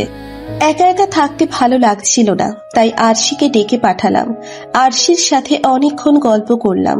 কেন জানি এখন আরশির এখানে আসাটা ওর মা পছন্দ করে না, তবুও ও আসে। রাতে আমি আর ভাইয়া একসাথে খাবার খেয়ে যে যার রুমে চলে গেলাম। একদম ঘুম আসছে না। যত তাড়াতাড়ি ঘুমিয়ে যেতে পারি ততই ভালো। ঘুম না আসলে বারবার বাবা মায়ের সাথে কাটানো দিনগুলো মনে পড়ে, বড্ড কষ্ট হয় তখন। আচ্ছা, কেমন হতো যদি সন্তানের আগে বাবা মা মারা না যেত? তখনই প্রহরের ফোন এলো। না চাইতেও মুখে এক চিলতে হাসি ফুটে উঠল। এখন আমার মন ভালো করতে এটাই দরকার। কি ব্যাপার ম্যাডাম, মন খারাপ নাকি? না তো। তাহলে যে অন্য দিনের মতো বকা দিলেন না? এমনি। আপনাকে একটা প্রশ্ন করব। বলো। আপনার কাছে ভালোবাসা মানে কি? ভালোবাসা এমন একটা জিনিস যেটা মুখে বলে বোঝানো যায় না। ভালোবাসা ফিল করে নিতে হয়। আপনি কি আমাকে ভালোবাসেন নাকি আপনার আমাকে ভালো লাগে? আমার তোমাকে ভালো লাগে এটা ঠিক, তবে আমি তোমাকে ভালোবাসি কিনা জানি না। কিন্তু তোমার প্রতি আমার ফিলিংসটা ভালোবাসার থেকেও অনেক বেশি কিছু। আপনি কি কোনো জন্মে সাহিত্যিক ছিলেন? সাহিত্যিক হতে যাব কেন? আমি তো ডাক্তার। আপনিও ডাক্তার? হুম। আচ্ছা, আমার ঘুম পাচ্ছে, রাখছি। Good night. সকালে ঘুম থেকে উঠে রুমের বাইরে এসে দেখি চারিদিকে রক্ত ছিটিয়ে আছে। সামনে তাকিয়ে দেখি ভাইয়ার হাতেও রক্ত লেগে আছে। আমাকে দেখে ভাইয়া বলল, ভয় পাস না বনু, এগুলো এমনি রক্ত। মানে? ব্লাডগুলো একটা টেস্টের জন্য হসপিটালে এসেছিল। আমি একটা দরকারে বাসায় নিয়ে আসছিলাম, কিন্তু কিভাবে যেন পড়ে গেল। টেস্টের জন্য এত ব্লাড? হুম। আমি তো ভয় পেয়ে গিয়েছিলাম। তুই যা, আমি এগুলো পরিষ্কার করে দিচ্ছি। আচ্ছা।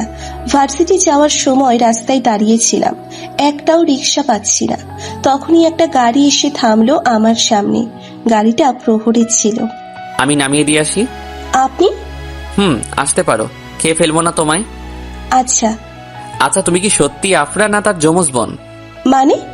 আমি তো জানতাম আফরা অনেক বাচাল আর চঞ্চল ছিল। আফরা চঞ্চল ছিল, কিন্তু এখন নেই। ভালো। আমার কিন্তু শান্ত বাচ্চা পছন্দ। তুমি শান্ত হলেই তো আমার বাচ্চা শান্ত হবে। আমার সাথে আপনার বাচ্চার সম্পর্ক কি? মা যেমন বাচ্চা তো তেমনই হবে। আপনার কি এসব কথা বলতে বাধে না? অবভিয়াসলি না, বাদলে তো আর বলতাম না। যাই হোক, আপনার ভার্সিটি এসে গেছে। বাই। ভার্সিটিতে এসেই দেখি সবার মুখে একই কথা, কথাপুর বিয়ে। ইতিমধ্যে পুরো ভার্সিটি জানাজানি হয়ে গেছে। রাহা এসে বলল, আমি অনেক খুশি হয়েছি জানিস। বেশ হয়েছে, এবার নিবিড় ভাইয়া বুঝবে মজা। এভাবে বলিস না রাহা। রাখ তো তোর আবেগ, এখন বুঝবে ভালোবাসা না পাওয়ার কি কষ্ট। আচ্ছা রাখ এসব, চল ক্লাসে যাই। চল। ভার্সিটি শেষে আমি রাহাকে নিয়ে একটা রেস্টুরেন্টে গেলাম। আজ নাকি ভাইয়া আমাদের ট্রিট দিবে।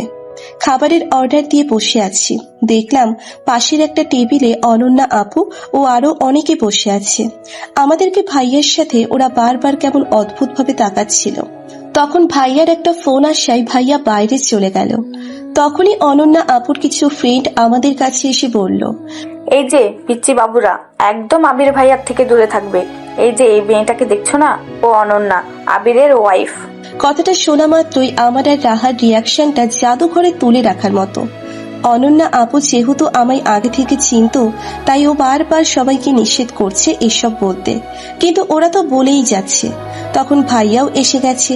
আমি ভাইয়ার দিকে তাকিয়ে বললাম, দ্যাটস নট ফেয়ার ভাইয়া, তুই বিয়ে করে ফেললি, একবার বললিও না। কেন রে, তোর বউকে কি আমি খেয়ে ফেলতাম? আমার বউ? তোর কি মাথা খারাপ হয়ে গেছে আফরা? আরে না, দেখো ওরাই তো বললো যে ওই অনন্যা আপু তোমার বউ। রাহার কথায় ভাইয়া অনন্যা আপুর দিকে তাকাতেই তার সব ফ্রেন্ডটা হাওয়া হয়ে গেল। অনন্যা আপু তো রীতিমতো ঘামতে শুরু করছে।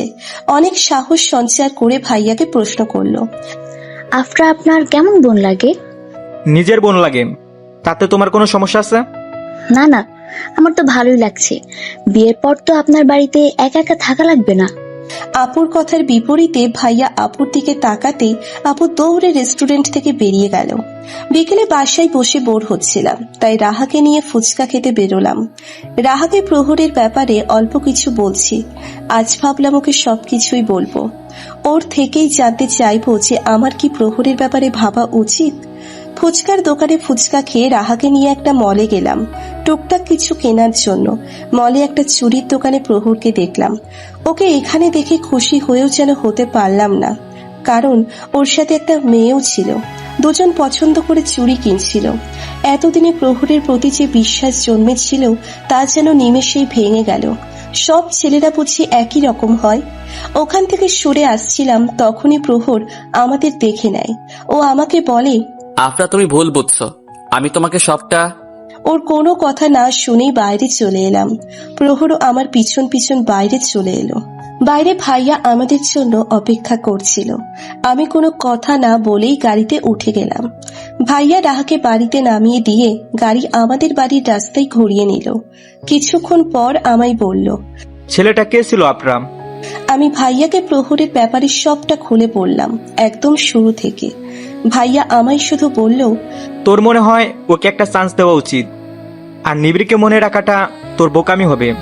পরের দিন ভার্সিটিতে ঢোকা মাত্রই নিবিড় ভাইয়া এসে আমার হাত ধরে বলল, আফরা প্লিজ, আমার তোর সাথে কিছু কথা আছে। হাতটা ছাড়ুন নিবিড় ভাইয়া। ইতিমধ্যে মাঠে প্রচুর লোক জমা হয়েছে, সবাই তামাশা দেখতে ব্যস্ত। আমি অনেক চেষ্টা করেও যখন হাত ছাড়াতে পারলাম না, তখন নিবিড় ভাইয়াকে একটা চড় মেরে ওখান থেকে চলে এলাম। নিবিড় ভাইয়া যেন এটার জন্য প্রস্তুত ছিলেন না। প্রচন্ড খারাপ লাগছিল কাজটা করে, মনটাই খারাপ হয়ে গিয়েছিল। তাই ক্লাস না করেই বাড়ি ফিরে যাচ্ছিলাম। রিক্সা না পাওয়ায় হেঁটেই যাচ্ছিলাম, তখনই আমায় পিছন থেকে কেউ ডাকলো। লোকটাকে চিনতে আমার বেশ সময় লাগলেও ঠিকই চিনলাম।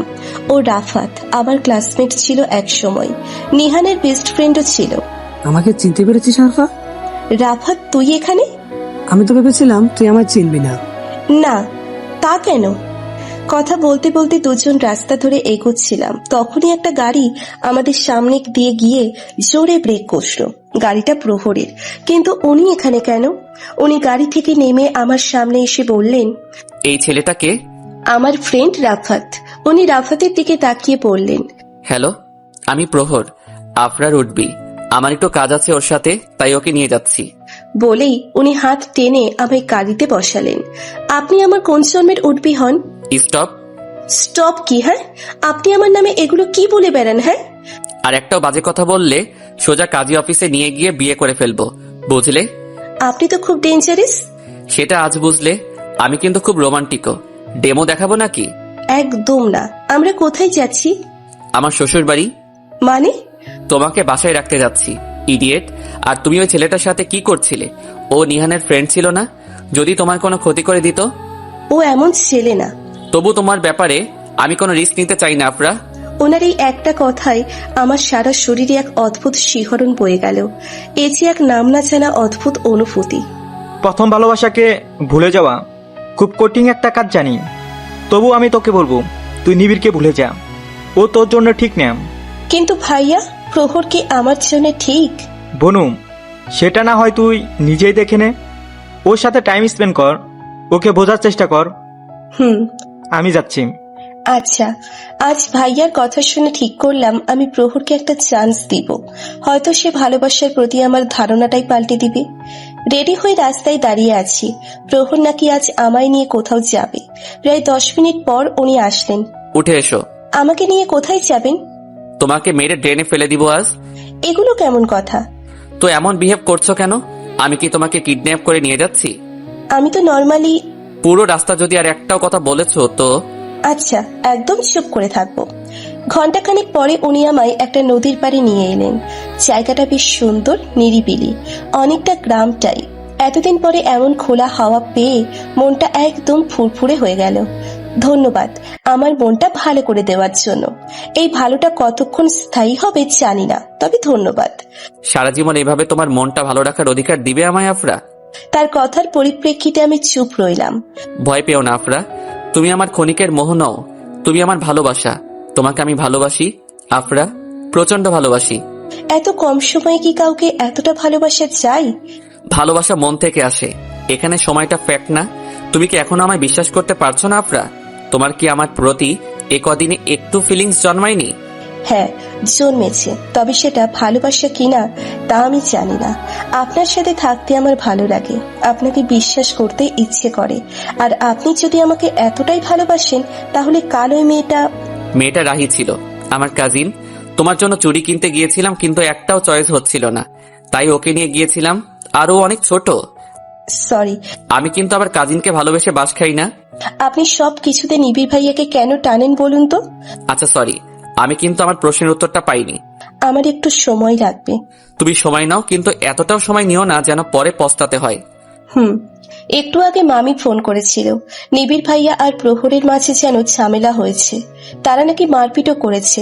আমি ঠিকই বুঝলাম যে ঝামেলাটা আমার কারণেই হয়েছে। এত কিছু না ভেবে আমি নিবিড় ভাইয়াকে ফোন করলাম। বল আফরা। আপনার সমস্যাটা কি নিবিড় ভাইয়া? মানে? প্রহরের সাথে ঝামেলা বাঁধিয়েছেন কেন? ওর জন্য কষ্ট লাগছে বুঝি। ও কোন সাহসে আমার থেকে তোকে কেড়ে নিতে চাই? আমি কখনো আপনার ছিলাম না নিবিড় ভাইয়া, তাই আপনার থেকে আমাকে কেড়ে নেওয়ার প্রশ্ন আসে না। কিন্তু আমি তো তোকে আমার বানাতে চাই। কিন্তু আমি আপনার হতে চাই না। একটা সময় তো আপনার হতে চেয়েছিলাম, কিন্তু আপনি কি করেছিলেন? প্রতিশোধ নিচ্ছিস? হয়তো। নিবিড় ভাইয়া প্লিজ নতুন করে আর কোনো ঝামেলা করেন না।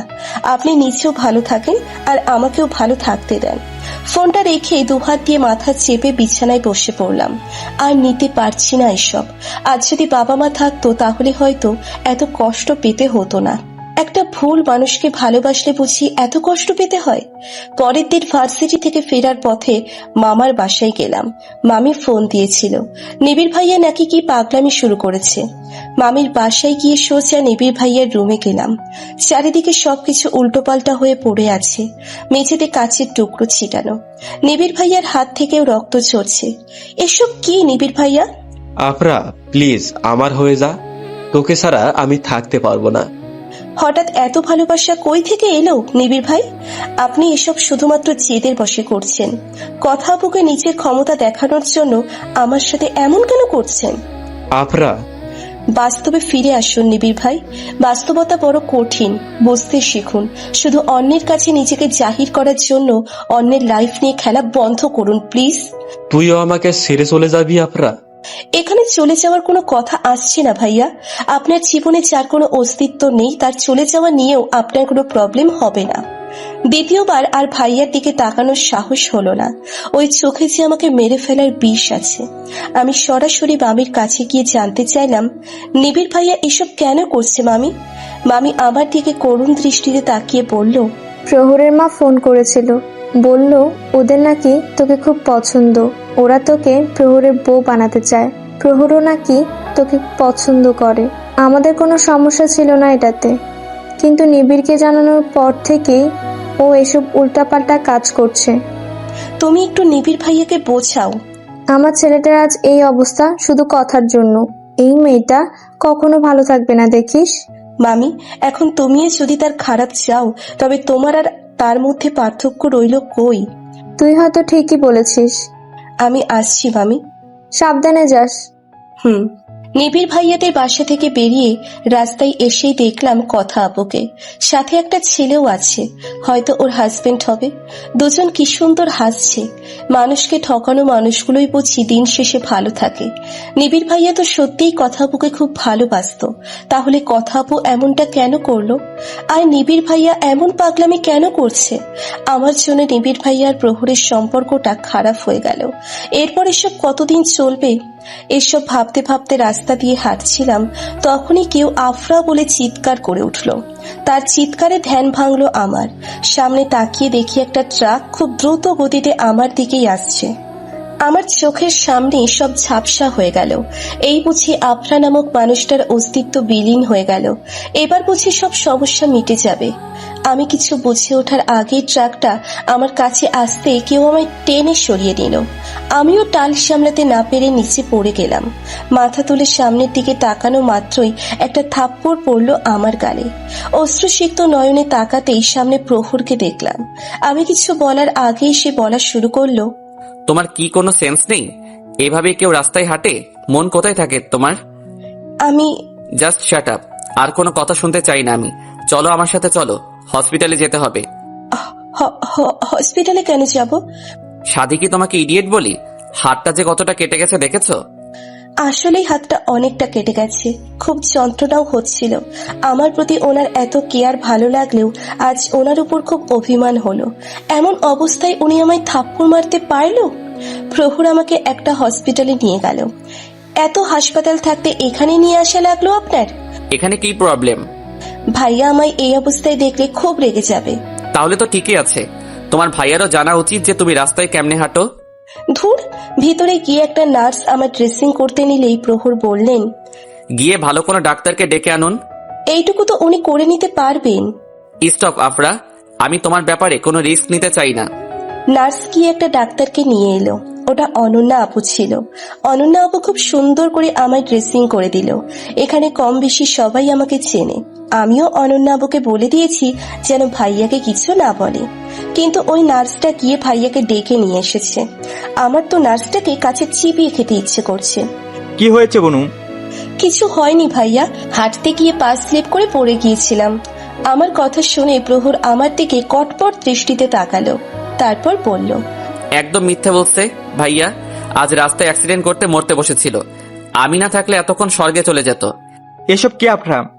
তুই এতটা ভিখেয়ালি হয়ে রাস্তা দিয়ে চলাফেরা করিস? ভাইয়া আমি আসলে... তুই রাস্তায় কি করছিলি? আরে ভাইয়া, আপনার বোনের মনে হয় বাসায় থাকতে ভালো লাগে না, তাই এভাবে রাস্তায় ঘুরে বেড়ায়। বিয়ে দিয়ে শ্বশুর বাড়ি পাঠিয়ে দেন। প্রহরের কথায় ভাইয়া সূক্ষ্ম দৃষ্টিতে তার দিকে তাকালো। এতক্ষণ অনন্যা আপু শুধু নীরব দর্শক থাকলেও এবার বলল, একদম না, ও শ্বশুরবাড়ি চলে গেলে আমি কার সাথে থাকবো? অনন্যা আপুর কথায় ভাইয়া আপুর দিকে তাকাতেই আপু একদম মুখে আঙ্গুল দিয়ে দাঁড়িয়ে গেল। ভাইয়া প্রহরকে বলল, প্রহর, আমার না এখন একটা ওটি আছে, তুমি কি একটু আফরাকে বাসায় পৌঁছে দিবে? অবশ্যই। প্রহর আমাকে বাড়ি নামিয়ে দিয়ে গেল। বাসায় এসে ফ্রেশ হয়ে ঘুমিয়ে পড়লাম। এত টেনশন আর নিতে পারছি না। বিকেলে ঘুম ভাঙলো রাহার ডাকে। ওকে এখানে দেখে বেশ অবাক হলাম। তুই এখানে? কেন আসতে পারি না? সেটা কখন বললাম? তোকে খুব ভালো একটা খবর দিতে এলাম। কি খবর? তুই জানিস কথা আপুর হাজবেন্ডকে আজ পুলিশ অ্যারেস্ট করেছে, তাও মাদকের মামলায়। তো দেখবি পুলিশকে টাকা খাইয়ে যে কোনো সময় বেরিয়ে আসবে। তো কি জানিস, আজ কথা আপুর মুখটা দেখার মতো ছিল। তুই আবার ওনাকে দেখতে গিয়েছিলি? তুই তো জানিস আপুর শ্বশুর বাড়ি আমাদের বাড়ির কাছে। তুই নাকি আজ মরতে মরতে বেঁচে গেছিস। তোকে কে বললো এইসব? কেন, প্রহর ভাইয়া আর প্রহর ভাইয়া এলাকার সবাইকে ও বলেছে যেন তোকে একটু দেখে রাখে, আর তোকে দেখলেই যেন সাবধানে চলাফেরা করতে বলে। কি? কত ভালোবাসে তোকে, দেখেছিস? এই লোকটা আমায় নির্ঘাত পাগল বানিয়ে ফেলবে। কেটে গেছে সপ্তাহ খানেক, এর মাঝে প্রহরের সাথে বেশ ভালো সম্পর্ক হয়েছে আমার। নিবিড় ভাইয়াও এখন নিজেকে অনেকটা সামলে নিয়েছে। কথা আপুর হাজবেন্ডের 10 বছরের জেল হয়েছে। কথা আপু আবার নিবিড় ভাইয়ার কাছে ব্যাক করতে চাইলেও নিবিড় ভাইয়া না করে দিয়েছে। ভার্সিটি থেকে বেরিয়ে দেখলাম বাইরে গাড়ি নিয়ে নিবিড় ভাইয়া দাঁড়িয়ে আছে। আমাকে দেখেই বলল, আমি ড্রপ করে দিয়ে আসি আপরা। আমি বেশি কিছু না বলে গাড়িতে উঠে পড়লাম। সরি আপরা, এতদিন তোর সাথে এমন বিহেভ করার জন্য। ঠিক আছে ভাইয়া, একটা কথা বলবো আপনাকে। বল। আপনার কাছে পাত্তা পাইনি বলেই তো আমি প্রহরকে সুযোগ দিয়েছি। তেমনি আপনারও উচিত নিজের জন্য পারফেক্ট কাউকে খুঁজে নেওয়া। আমার কথাটা একটু ভেবে দেখবেন ভাইয়া। নিবিড় ভাইয়া বাসায় নামিয়ে দিয়ে চলে গেল। বাড়িতে গেল না, বাসায় এসে ফ্রেশ হয়ে প্রহরকে ফোন দিলাম। আজ সকাল থেকে উনি একবারও ফোন দেয়নি, তাই আমি দিলাম। আজকাল ওনার সাথে কথা না বললে ভালোই লাগে না। কি ব্যাপার, আজ তুমি নিজে থেকে ফোন করলে? আপনি দিলেন না, তাই আমি দিলাম। তুমি কতদিন গোসল করো না বলো তো আফরা? এইসব কি প্রশ্ন? না, তোমার শরীর থেকে অনেক গন্ধ আসছে। কি? আপনি মোবাইলে গন্ধ পাচ্ছেন? তা কেমন গন্ধ পাচ্ছেন? প্রেম প্রেম গন্ধ পাচ্ছি। আপনি তো প্রচন্ড অসভ্য লোক। সেটা তো তুমি জানোই। ধুর, আপনাকে আর জীবনেও ফোন দিব না। প্রহরকে কিছু বলতে না দিয়েই ফোনটা কেটে দিলাম। তখনই দরজায় বেল বেজে উঠল। এখন আবার কে এলো? নিচে গিয়ে দরজা খুলে দেখলাম খালামণি আর আঙ্কেল। ওরা আবার এখন কেন এলো? আমি ওনাদেরকে ভিতরে আসতে বললাম। কিছুক্ষণ পর মামা মামিও চলে এলো। তারপর ভাইয়া আর নিবিড় ভাইয়াও চলে এলো। মামি বলল আঙ্কেল নাকি সবাইকে এখানে ডেকেছে। আঙ্কেলের নাকি আমার ব্যাপারে সবার সাথে কোনো কথা আছে। উনি আবার আমার ব্যাপারে কি বলবে? লোক বড্ড খারাপ এটা। লোভে পড়েছে মানুষ কত কি করতে পারে তা আজ আঙ্কেলকে না দেখলে বুঝতাম না। মাথায় আপাতত কিছুক্ষণ আগের ঘটনাটাই ঘুরছে। কিছুক্ষণ আগে আমার আপনাদের সাথে কিছু কথা আসছে। তোমরা তো জানোই রাধিবা আর আপনার সম্পর্কটা কত ভালো। জানি ওরা এখন ছোট, তবু আমি চাই ওদের বিয়ে দিতে। আঙ্কেলের কথায় সবাই অবাকের চরম সীমায় পৌঁছে গেলে মামা বলে উঠল, তুমি যে এতটা নিচে নেমে যাবে আমি ভাবিনি। তুমি এইসব আরফার ভাগের সম্পত্তির জন্য করেছো, তাই না? আঙ্কেল প্রথমে মামার কথা মানতে নারাজ হলেও পরে উনি স্বীকার করেন, আমার বাবার সম্পত্তির পাশাপাশি আমার মায়ের ভাগের যে সম্পত্তি আমি পাই সেটাও তাদের চাই, আর এজন্য এরা এমন করছে। আঙ্কেল না বাইরের লোক, কিন্তু খালামণি কেন আমার সাথে এমন করছে? অনেক কথা কাটাকাটির পর আঙ্কেলরা চলে গেল। পরে বাকি সবাইও চলে গেল। মামি আমাকে তাদের বাড়ি নিয়ে যেতে চাইলো, কিন্তু আমি যাইনি। বাসায় ভালো লাগছিল না, তাই রাহাদের বাসায় চলে গেলাম। রাহার ঘরে বসে আছি, ও কোথায় যেন গেছে। ফোন করেছিলাম, বলল আসছে। রাহার টেবিলে দেখলাম বেশ কিছু গল্পের বই। সেগুলো দেখতে গিয়েই ওখান থেকে একটা ডায়েরি নিচে পড়ে গেল। ডায়েরির ভিতর থেকে কতগুলো ছবি বের হলো। ছবিগুলো নিবিড় ভাইয়ার ছিল। এখানে নিবিড় ভাইয়ার ছবি দেখে অবাক হলেও আরো বেশি অবাক হলাম ডায়েরির লেখাগুলো পড়ে। পুরো ডায়েরি জুড়ে খুব গভীর আবেগের প্রকাশ, সবটাই নিবিড় ভাইয়াকে ঘিরে। আর এই লেখাটা যে রাহার সেটা বুঝতে অসুবিধে হলো না। আমি ডায়েরির কয়েক পেজ পড়ে ডায়েরিটা রেখে দিলাম। আরে আফরা, সরি ইয়ার, এতক্ষণ ওয়েট করানোর জন্য। তুই আর একটু ওয়েট কর, আমি ফ্রেশ হয়ে আসছি। যা। কি রে আফরা, কিছু বলছিস না যে? নিবিড় ভাইয়াকে এতটা পছন্দ করতি? আমার কথা শুনে রাহা একদম চুপ করে গেল। এর উত্তর না পেয়ে আমি আবার বললাম, যখন নিবিড় ভাইয়াকে এতটাই পছন্দ করিস তাহলে বলিসনি কেন? শুধু আমি তাকে পছন্দ করতাম বলি? তুই এমনটা কি করে করতে পারলি? আফরা, তুই আমাকে প্লিজ ভুল বুঝিস না, প্লিজ। আমি তোকে সবটা। আমি কিচ্ছু শুনতে চাই না। আমি এতদিন আমার সব কথা তোর সাথে শেয়ার করেছি, আর তুই এত বড় একটা কথা আমার থেকে লুকিয়ে গেলি। আমি কিন্তু তোর জায়গায় থাকলে মোটেও এটা লুকিয়ে রাখতাম না। নিজের ভালো লাগাটা প্রকাশ করতে শেখ রাহা। আমার কথা শুনে যেন রাহার দেহে প্রাণ ফিরল। ও ভেবেছিল হয়তো আমি এটা জানলে রাগ করব। ও বলল, প্রকাশ করেই বা কি হতো? ওনার থেকে তো তুই পাত্তা পাসনি, আর আমি পাইনি বলেছি তুইও পাবি না, এটা কেমন কথা? থাক, বাদ দে এসব। তুই আগে বল তোর আঙ্কেল কেন এসেছিল? রাহাকে সবটাই খুলে বললাম। সত্যি রে, বাবা মা না থাকলে যে দুনিয়াটা কতটা কঠিন সেটা তোকে না দেখলে বুঝতাম না।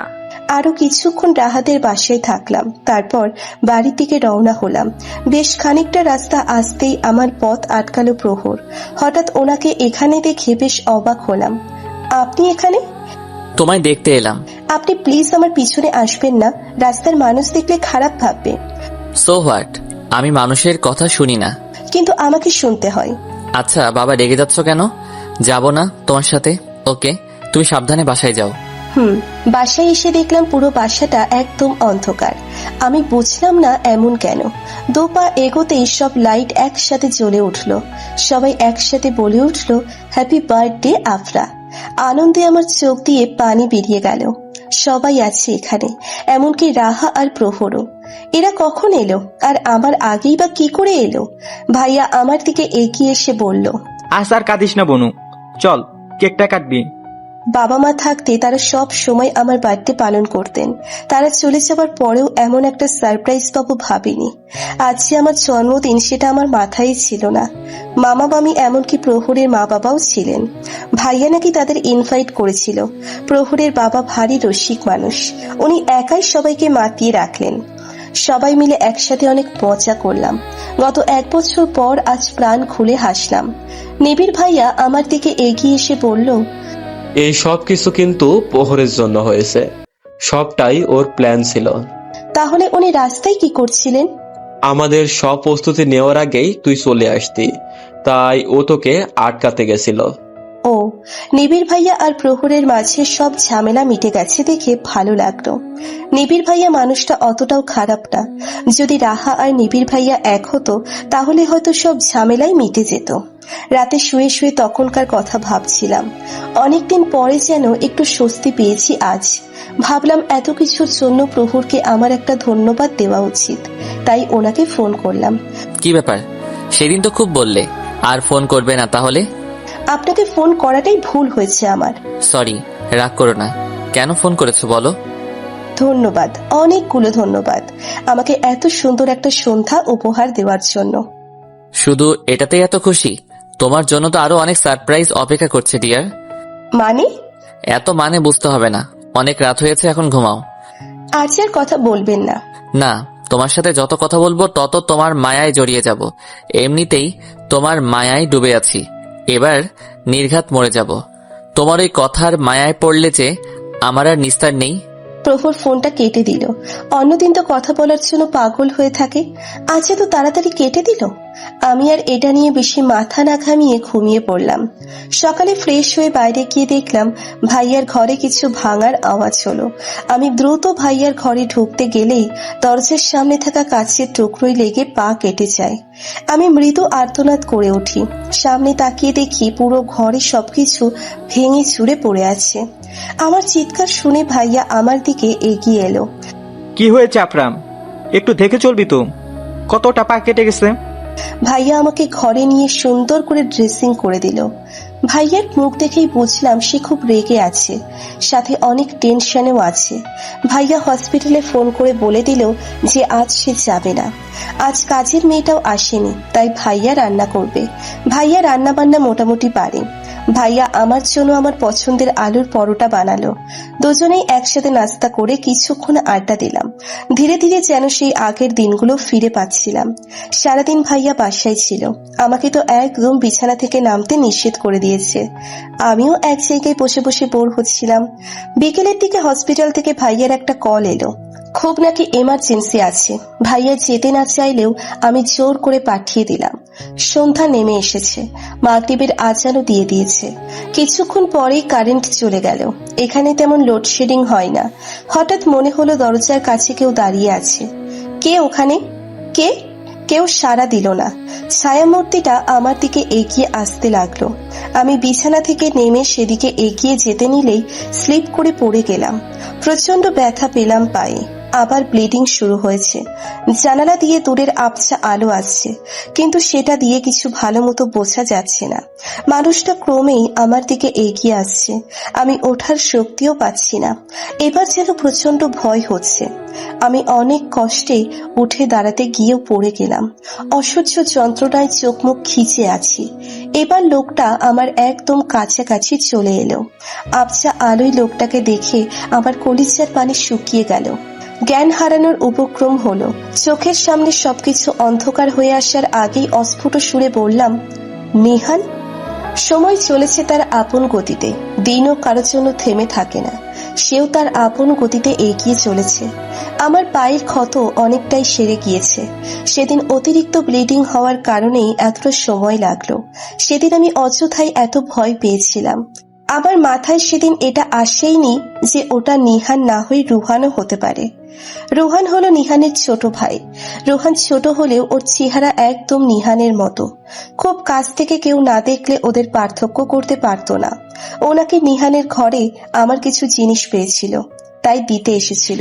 তবে সেগুলো এতদিন পরে দিতে আসার কারণটা ধরতে পারিনি। মাঝে কেটেছে 3 দিন। এতদিন আমার প্রহরের সাথে কোনো যোগাযোগ হয়নি। ফোনটাও বন্ধ। মামির থেকে জেনেছি সে নাকি দেশের বাইরে গেছে। মামির কথা শুনে একটু খারাপ লেগেছিল। সে আমায় বলে তো যেতে পারতো। সামনেই ফাইনাল পরীক্ষা, তাই মন প্রাণ দিয়ে পড়ছি। আপাতত দুনিয়ার সব কিছু মাথা থেকে বের করে দিয়েছি। পরীক্ষা শেষ হতে প্রায় 2 সপ্তাহ লেগে গেল। এতদিন প্রহরের সাথে কোনো যোগাযোগ হয়নি। উনিও কোনো যোগাযোগের চেষ্টা করেনি। পরীক্ষা শেষ করে বাসায় এসে ফ্রেশ হয়ে একটা লম্বা ঘুম দিলাম। এতদিন টেনশনে একদম ঘুম হয়নি। এখন একটা লম্বা ঘুম দরকার। ঘুমের মাঝেও আজ বারবার প্রহরকে দেখতে পাচ্ছি। এই লোকটা এখন স্বপ্নেও এসে জ্বালাই আমায়। অসহ্য লোক একটা। ঘুম থেকে উঠে কিচেনে যাচ্ছিলাম কফি বানাতে। ড্রয়িং রুমে এসে দেখি এখানেও প্রহর বসে আছে। এখন তো জেগে জেগেও ওনাকে দেখতে পাচ্ছি। কি ম্যাডাম, এত কি ভাবেন? আপনি কি এখানে সত্যিই আছেন? বাহ, মাথার সাথে কি এখন চোখটাও খারাপ হয়ে গেছে? ওনার এই রসকসহীন কথা শুনে বুঝলাম যে উনি সত্যিই আছেন। তবে উনি এখানে কেন? আপনি কখন এসেছেন? 3 ঘন্টা আগে। তো এতক্ষণ কি করলেন আর আমায় ডাকেননি কেন? তোমায় ডাকতে ডাকতে গলা ব্যথা হয়ে গেছে আমার, অথচ তোমার ঘুম ভাঙার নামই নেই। শেষে বিরক্ত হয়ে নিচে নেমে এলাম। কিচেনে গিয়ে কফি বানিয়ে খেলাম, তারপর টিভি দেখলাম, তারপর ফ্রিজ থেকে আইসক্রিম খেলাম, আর এখন অবশেষে তোমার ঘুম ভাঙলো। কি? আপনি আইসক্রিম কেন খেয়েছেন? হ্যাঁ, ওগুলো তো ভাইয়া আমার জন্য এনেছিল। এই মেয়ে, এত ছোট লোকই করো কেন তুমি? তোমাকে আমি পুরো আইসক্রিমের দোকান কিনে দিব। আপনি কেন এসেছেন আর এতদিন কই ছিলেন? আমার সাথে যোগাযোগ কেন করেননি? তোমার এক্সাম কেমন হয়েছে? খুব ভালো। আমি তোমার কাছাকাছি থাকলে তুমি কখনো এতটা ভালো মতো পরীক্ষা দিতে পারতে না, আর আমি এখানে থাকলে তোমার থেকে নিজেকে দূরে রাখতে পারতাম না, তাই চলে গিয়েছিলাম। ও, তাহলে আজ কেন এলেন? তোমাকে দেখার তীব্র আকাঙ্ক্ষাটা আর দমিয়ে রাখতে পারিনি। যাই হোক, তুমি রেডি হয়ে নাও। কোথায় যাব? সেটা সারপ্রাইজ। আমি যাব না।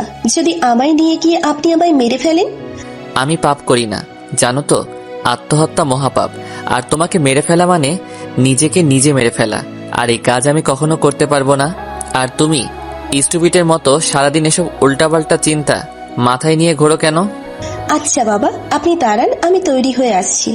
অন্যদিকে নিবিড় ভাইয়া, আমার কথাটা একটু শোনেন না। রাহা প্লিজ, তোমাকে না নিষেধ করেছি আমার পিছনে আসবে না? তোমার কি সেলফ রেসপেক্ট বলতে কিছু নেই? তোমার এই ধরনের কাজে আমি প্রচন্ড বিরক্ত। রাহা, দয়া করে আর আমার পেছনে এসো না। আমাকে একটু শান্তিতে বাঁচতে দাও প্লিজ। কথাগুলো বলেই চলে যায় নিবিড়। নিবিড়ের এহেন কথাই খুব কষ্ট পেল রাহা। ও তোর ভালোবাসা গোপনই রাখতে চেয়েছিল।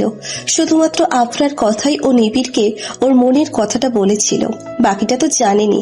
রাহাও বাড়ি চলে যায়। ও ঠিক করেছে আর কখনো ও নিবিড়ের সামনে যাবে না। আচ্ছা, আমরা কোথায় যাচ্ছি? ভয় পাচ্ছ নাকি আফরা? মোটেও না, আমি তো এমনি বললাম, রাত হয়ে যাচ্ছে তাই। আর ভাইয়াও তো টেনশন করবে না, তোমার ভাইয়াকে বলে এসেছি। ও, প্রহর আমাকে একটা ফাঁকা মাঠে নিয়ে এলো। চারিদিকে অন্ধকার। আমি একটু সামনে এগিয়ে গেলাম। একটু পরে পিছনে তাকিয়ে দেখি প্রহর নেই। খানিকক্ষণ পরে আকাশে অনেকগুলো ফানুস দেখতে পেলাম। চারিদিকে আলো ছড়িয়ে গেল। অনেকগুলো আতশবাজি একসাথে ফুটে উঠল। আমার চারিপাশে অনেক বেলুনে উড়ে উঠল। কিন্তু এগুলো কিভাবে হচ্ছে আর কে করছে? পিছনে তাকিয়ে দেখি প্রহর আমার সামনে হাঁটু গেড়ে বসে আছে। উনি আমার হাতটা ধরে বললেন, আর 5 জনের মতো কথার মায়ায় জড়িয়ে তোমাকে প্রপোজ করার সাধ্য আমার নেই। তবু শুধু তোমাকে নিজের বলে দাবি করার অধিকারটা চাইবো তোমার থেকে। মানুষের জন্য নিঃশ্বাস যতটা জরুরি, আমার কাছে তুমিও ঠিক তেমনই অপরিহার্য। তোমাকে ছাড়া নিজের অস্তিত্ব কল্পনা করতে গেলেও আমি ভয় পাই। জানি না আমি মানুষটা কেমন, তবু তোমাকে ভালো রাখতে বিন্দু মাত্র কার্পণ্য করব না। আমি তোমাকে শুধু একটাই অনুরোধ করব, আমার ভালোবাসাটাকে একটু অনুভব করো আফরা। ভালোবাসা বোঝাবুঝির ব্যাপার না, এটা অনুভবের ব্যাপার। ওনার কথায় আমি বাকরুদ্ধ হয়ে রইলাম। খানিক থেমে উনি আবারও বলতে লাগলেন, আমি জানি তোমার বয়সটা কম, তবু তোমাকে ছাড়া আর একটা দিনও কাটানো আমার পক্ষে সম্ভব না। তোমার একটু ইগনোরেন্স যে আমাকে মেরে ফেলার ক্ষমতা রাখে আফরা। তোমাকে একদিন সামনাসামনি না দেখলে যে দম বন্ধ হয়ে আসে। তোমার মাঝে আমি আমার নিজের অস্তিত্বটা অনুভব করতে চাই আফরা। আমাকে বুঝি আজ তুমি ফিরিয়ে দিবে? তোমার কাছে আমি কি সেটা আমি জানি না, কিন্তু আমার কাছে তুমি এমন কিছু যা আমি বলে বোঝাতে পারবো না। জানি প্রথম প্রেম স্পেশাল হয়, প্রথম প্রেম ভুলেও কিন্তু ভালো থাকা চাই। তুমিও তো আমার প্রথম প্রেম। তোমার প্রেমটা পূর্ণতা পাইনি বলে কি তুমি আমার প্রেমটাকেও পূর্ণতা দিবে না আফরা? ওনার প্রতিটা কথা যেন আমার শিরা উপশিরায় প্রবেশ করছে। শরীর মনে এক অদ্ভুত প্রশান্তি অনুভূত হচ্ছে। সত্যিই কি প্রথম প্রেমকে এত সহজে ভুলে যাওয়া যায়? আমার প্রথম প্রেম পূর্ণতা পায়নি, তাই বলে কি প্রহরের প্রথম প্রেমকে তার থেকে কেড়ে নেওয়ার কোনো অধিকার আছে আমার? তোমার মৌনতাই কি তোমার সম্মতির লক্ষণ? হয়তোবা। আপনার ভালোবাসাটাকে আমিও অনুভব করতে চাই প্রহর। প্রথম প্রেম নয়, সত্যিকারের ভালোবাসা চাই আমার। আমার উত্তরে প্রহর যে কি পরিমাণ খুশি হয়েছে তা বলে বোঝানোর মতো না। কোনো মানুষ বুঝি কাউকে সত্যি এতটা ভালোবাসতে পারে? প্রহর আমার হাতে একটা আংটি পরিয়ে দিলেন আর বললেন, তোমাকে একটু ছুঁয়ে দেখার তীব্র আকাঙ্ক্ষা জাগে আমার মনে, কিন্তু এখন না, খুব শীঘ্রই তা হবে। সেদিন তুমি সম্পূর্ণরূপে আমার হবে, একদম হালাল ভাবে। এই মানুষটাকে যে এখন আমার বড্ড প্রয়োজন, বড্ড বেশি প্রয়োজন। সবাই তো আমায় ছেড়ে চলে যায়, কিন্তু এই মানুষটা না হয় একান্তই আমার থাকলো, তাতে ক্ষতি কি? চলো তোমাকে বাসায় রেখে আসি, অনেক রাত হয়ে গেছে। চলেন। বাসায় এসে দেখি 9টা বাজে, কিন্তু ভাইয়া এখনো আসেনি। অনেকবার কল করলাম কিন্তু ধরলো না, হয়তো বিজি আছে। মাঝে কেটে গেছে 4 দিন। এই 4 দিন আমার কাছে খুব দীর্ঘ একটা সময় লেগেছে। ইদানিং সবকিছুই খুব ভালো লাগে, রংহীন জিনিসগুলো রঙিন লাগে, মনে ভালোবাসার রং লেগেছে যে। বসে বসে কার্টুন দেখছিলাম, তখনই নিবিড় ভাইয়ের ফোন এলো। দেরি না করে ফোনটা ধরলাম। কেমন আছিস আফরা? ভালোই আছি। ওহ, তোর বান্ধবী রাহার কি খবর? আপনি আবার ওর খবর কেন নিচ্ছেন? না মানে ওর ফোনটা বন্ধ তো, তাই। আপনি আবার ওকে ফোনও করেন? কি কেস বলেন তো? তুই তো জানিস আফরা, 4 দিন ধরে ফোন বন্ধ রেখেছে। টেনশনে ছিলেন বুঝি? যাই হোক, আমি ওর খবর নিয়ে তোমাকে জানাচ্ছি। আচ্ছা। নিবিড় ভাইয়া ফোন রাখতেই দরজার বেল বেজে উঠল। আমি দরজা খুলে যা দেখলাম তার জন্য মোটেও প্রস্তুত ছিলাম না। দেখলাম ভাইয়া। এসব কি ভাইয়া, তুই বিয়ে করে ফেললি? আমাকে একবারও বললি না? তুই আমাকে একটুও ভালোবাসিস না। আফরা, এমন করিস না প্লিজ, এমনিতেই প্রচুর ঘেটে আসছি। তুই বিয়ে কেন করলি? না হলে আজ জেলে চলে যেতাম। এই স্টুপিডটা আজ আবার মরতে বসেছিল। এভাবে বলিস না ভাইয়া, অনন্যা আপু সত্যিই তোকে অনেক ভালোবাসে। আচ্ছা তুই ঘরে যা, আমি আপুকে নিয়ে ভিতরে যাচ্ছি। আমি অনন্যা আপুকে নিয়ে আমার রুমে চলে গেলাম। থ্যাংক গড, আমি তো ভেবেছিলাম তুমি ভয়ে সব গুলিয়ে ফেলবে। সিরিয়াসলি তোমার আইডিয়া যেভাবে কাজ করবে বুঝতেই পারিনি, কিন্তু এখন কি করব? তুমি একদম চিন্তা করো না, ভাইয়া যে তোমায় পছন্দ করে সেটা আমি জানি, কিন্তু ও জীবনেও এটা স্বীকার করতো না। বিয়েটা তো হয়ে গেছে, বাকিটা আমি দেখে নিব। লাইক সিরিয়াসলি আমি তো ভাবতেই পারিনি যে তুমি মাথায় এত দুষ্ট বুদ্ধি নিয়ে ঘোরো। আমি কিন্তু এমনই। তাই নাকি? তুমি ফ্রেশ হয়ে নাও, আমি ভাইয়াকে দেখে আসি। আচ্ছা। আসলে অনন্যা আপুকে এইসব করতে আমি বলেছিলাম, না হলে ভাইয়া যা মানুষ কখনোই নিজের মনের কথা বলতো না। আসবো ভাইয়া? আয়। মুখটাকে এমন করে রেখেছিস কেন? নতুন নতুন বিয়ে করেছিস, একটু চিল মোড়ে থাকতে পারিস না? আফরাম, তুই তো অনন্যা আপুকে পছন্দ করতি, তাহলে বিয়ে কেন করতে চাসনি? তোর জন্য। বাবা মা চলে যাওয়ার পর থেকে ভালো রাখার দায়িত্ব আমার। আমি চাই না অন্য কারোর জন্য তোর কোনো কষ্ট হোক। অনন্যা তোকে কেমন ভাবে একসেপ্ট করবে সেটা আমি সত্যিই বুঝতে পারছি না।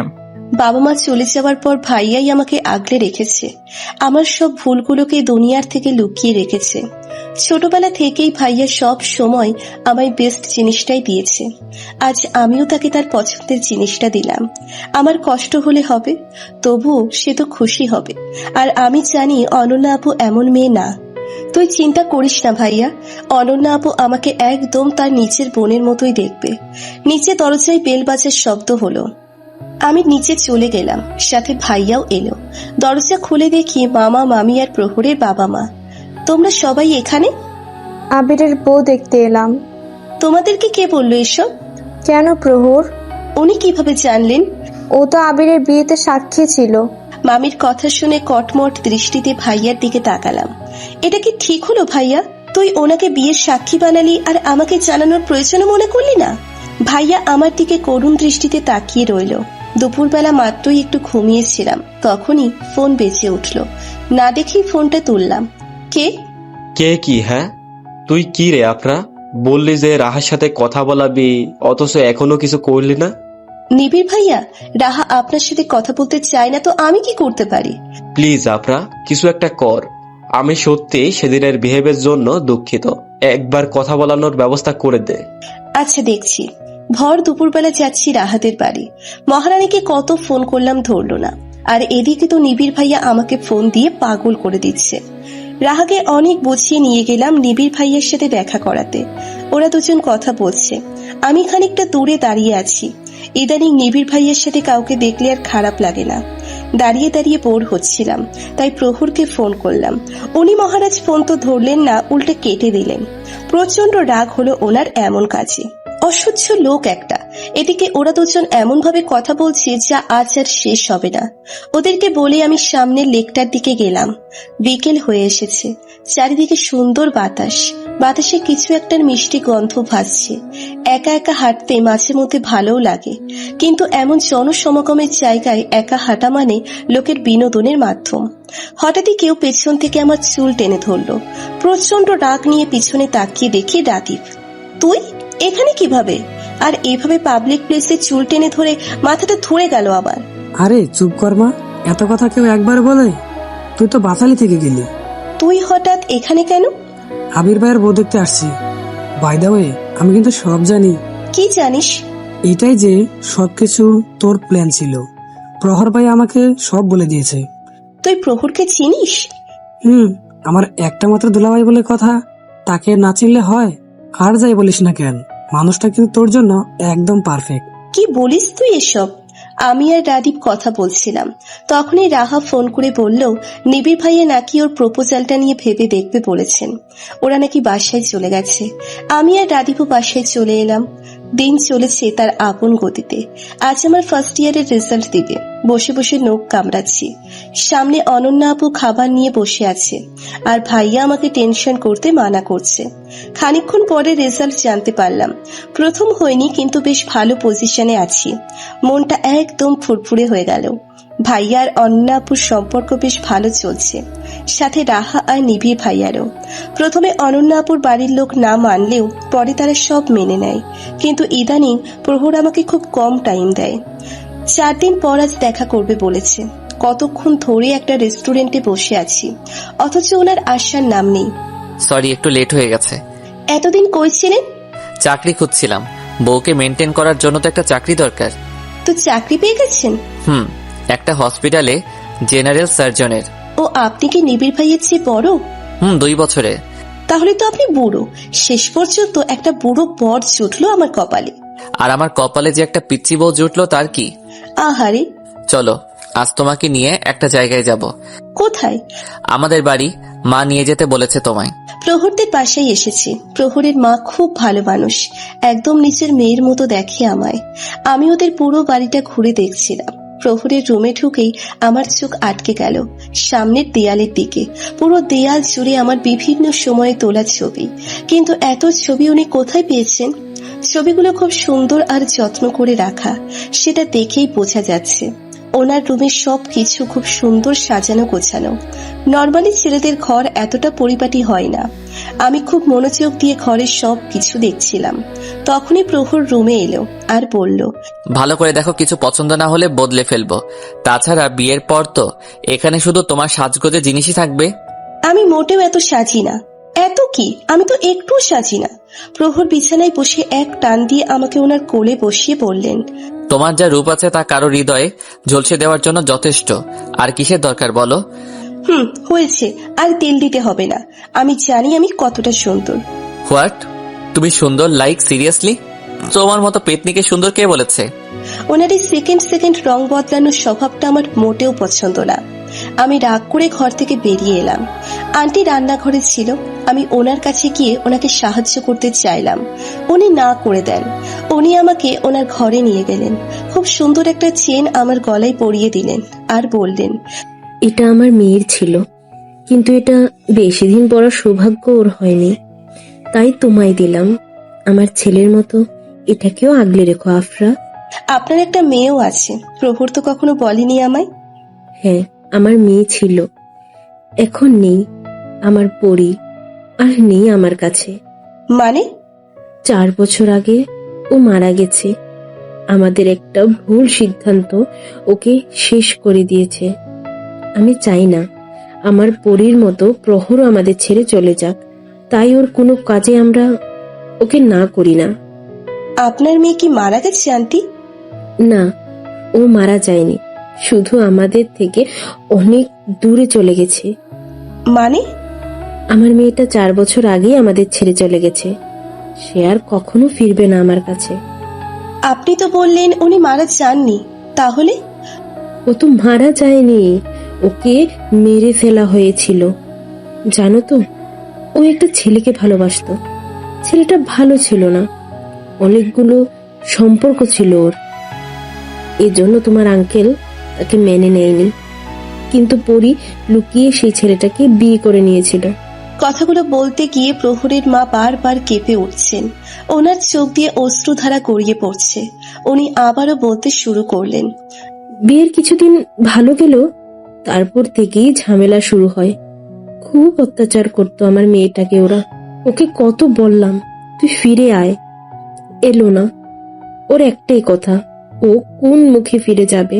টানা 3টা বছর ওদের অত্যাচার সহ্য করে 4 মাস আগে আমার পরীটা সুইসাইড করেছিল। কিন্তু আমি জানি ওদের জন্য আমার মেয়েটা এমন করতে বাধ্য হয়েছে। এখানে থেকে আর এসব সহ্য করতে পারিনি বলে তোমার আঙ্কেল আমাদের এখানে নিয়ে এলো। অবশ্য এখানে না এলে তোমার মতো আরেকটা মিষ্টি মেয়ে পেতাম নাকি বলো? আচ্ছা আন্টি, আপনারা কোনো পুলিশ কেস করেননি? করেছিলাম, কিন্তু ওরা খুব প্রভাবশালী ছিল বলে সব চাপা পড়ে যায়। আরো কিছুক্ষণ আন্টির সাথে কথা বলে বাসায় চলে এলাম। আন্টির কথাগুলো শুনে মন খারাপ হয়ে গেল। বাসায় এসে ফ্রেশ হয়ে কিছুক্ষণ অনন্যা আপুর সাথে গল্প করলাম। তারপর রুমে গিয়ে বই নিয়ে বসলাম। রাতে ভাইয়া এলে সবাই একসাথে খাবার খেতে বসলাম। তখন ভাইয়া বলল, আফরা, আসলে প্রহরের বাবা মা চাচ্ছিল তোদের বিয়েটা খুব শীঘ্রই দিতে। আমি জানি তোর বয়সটা কম, আমি তোর উপর কোনো কিছু চাপিয়ে দিতে চাই না। তোর যা ভালো মনে হয় তুই সেটাই করবি। আর ওরা এখন শুধু কাবিন করিয়ে রাখবে, বাকি তুই যেখানে থাকতে চাস সেখানেই থাকবি। আমাকে একটু টাইম দে ভাইয়া, আমি ভেবে তোকে বলবো।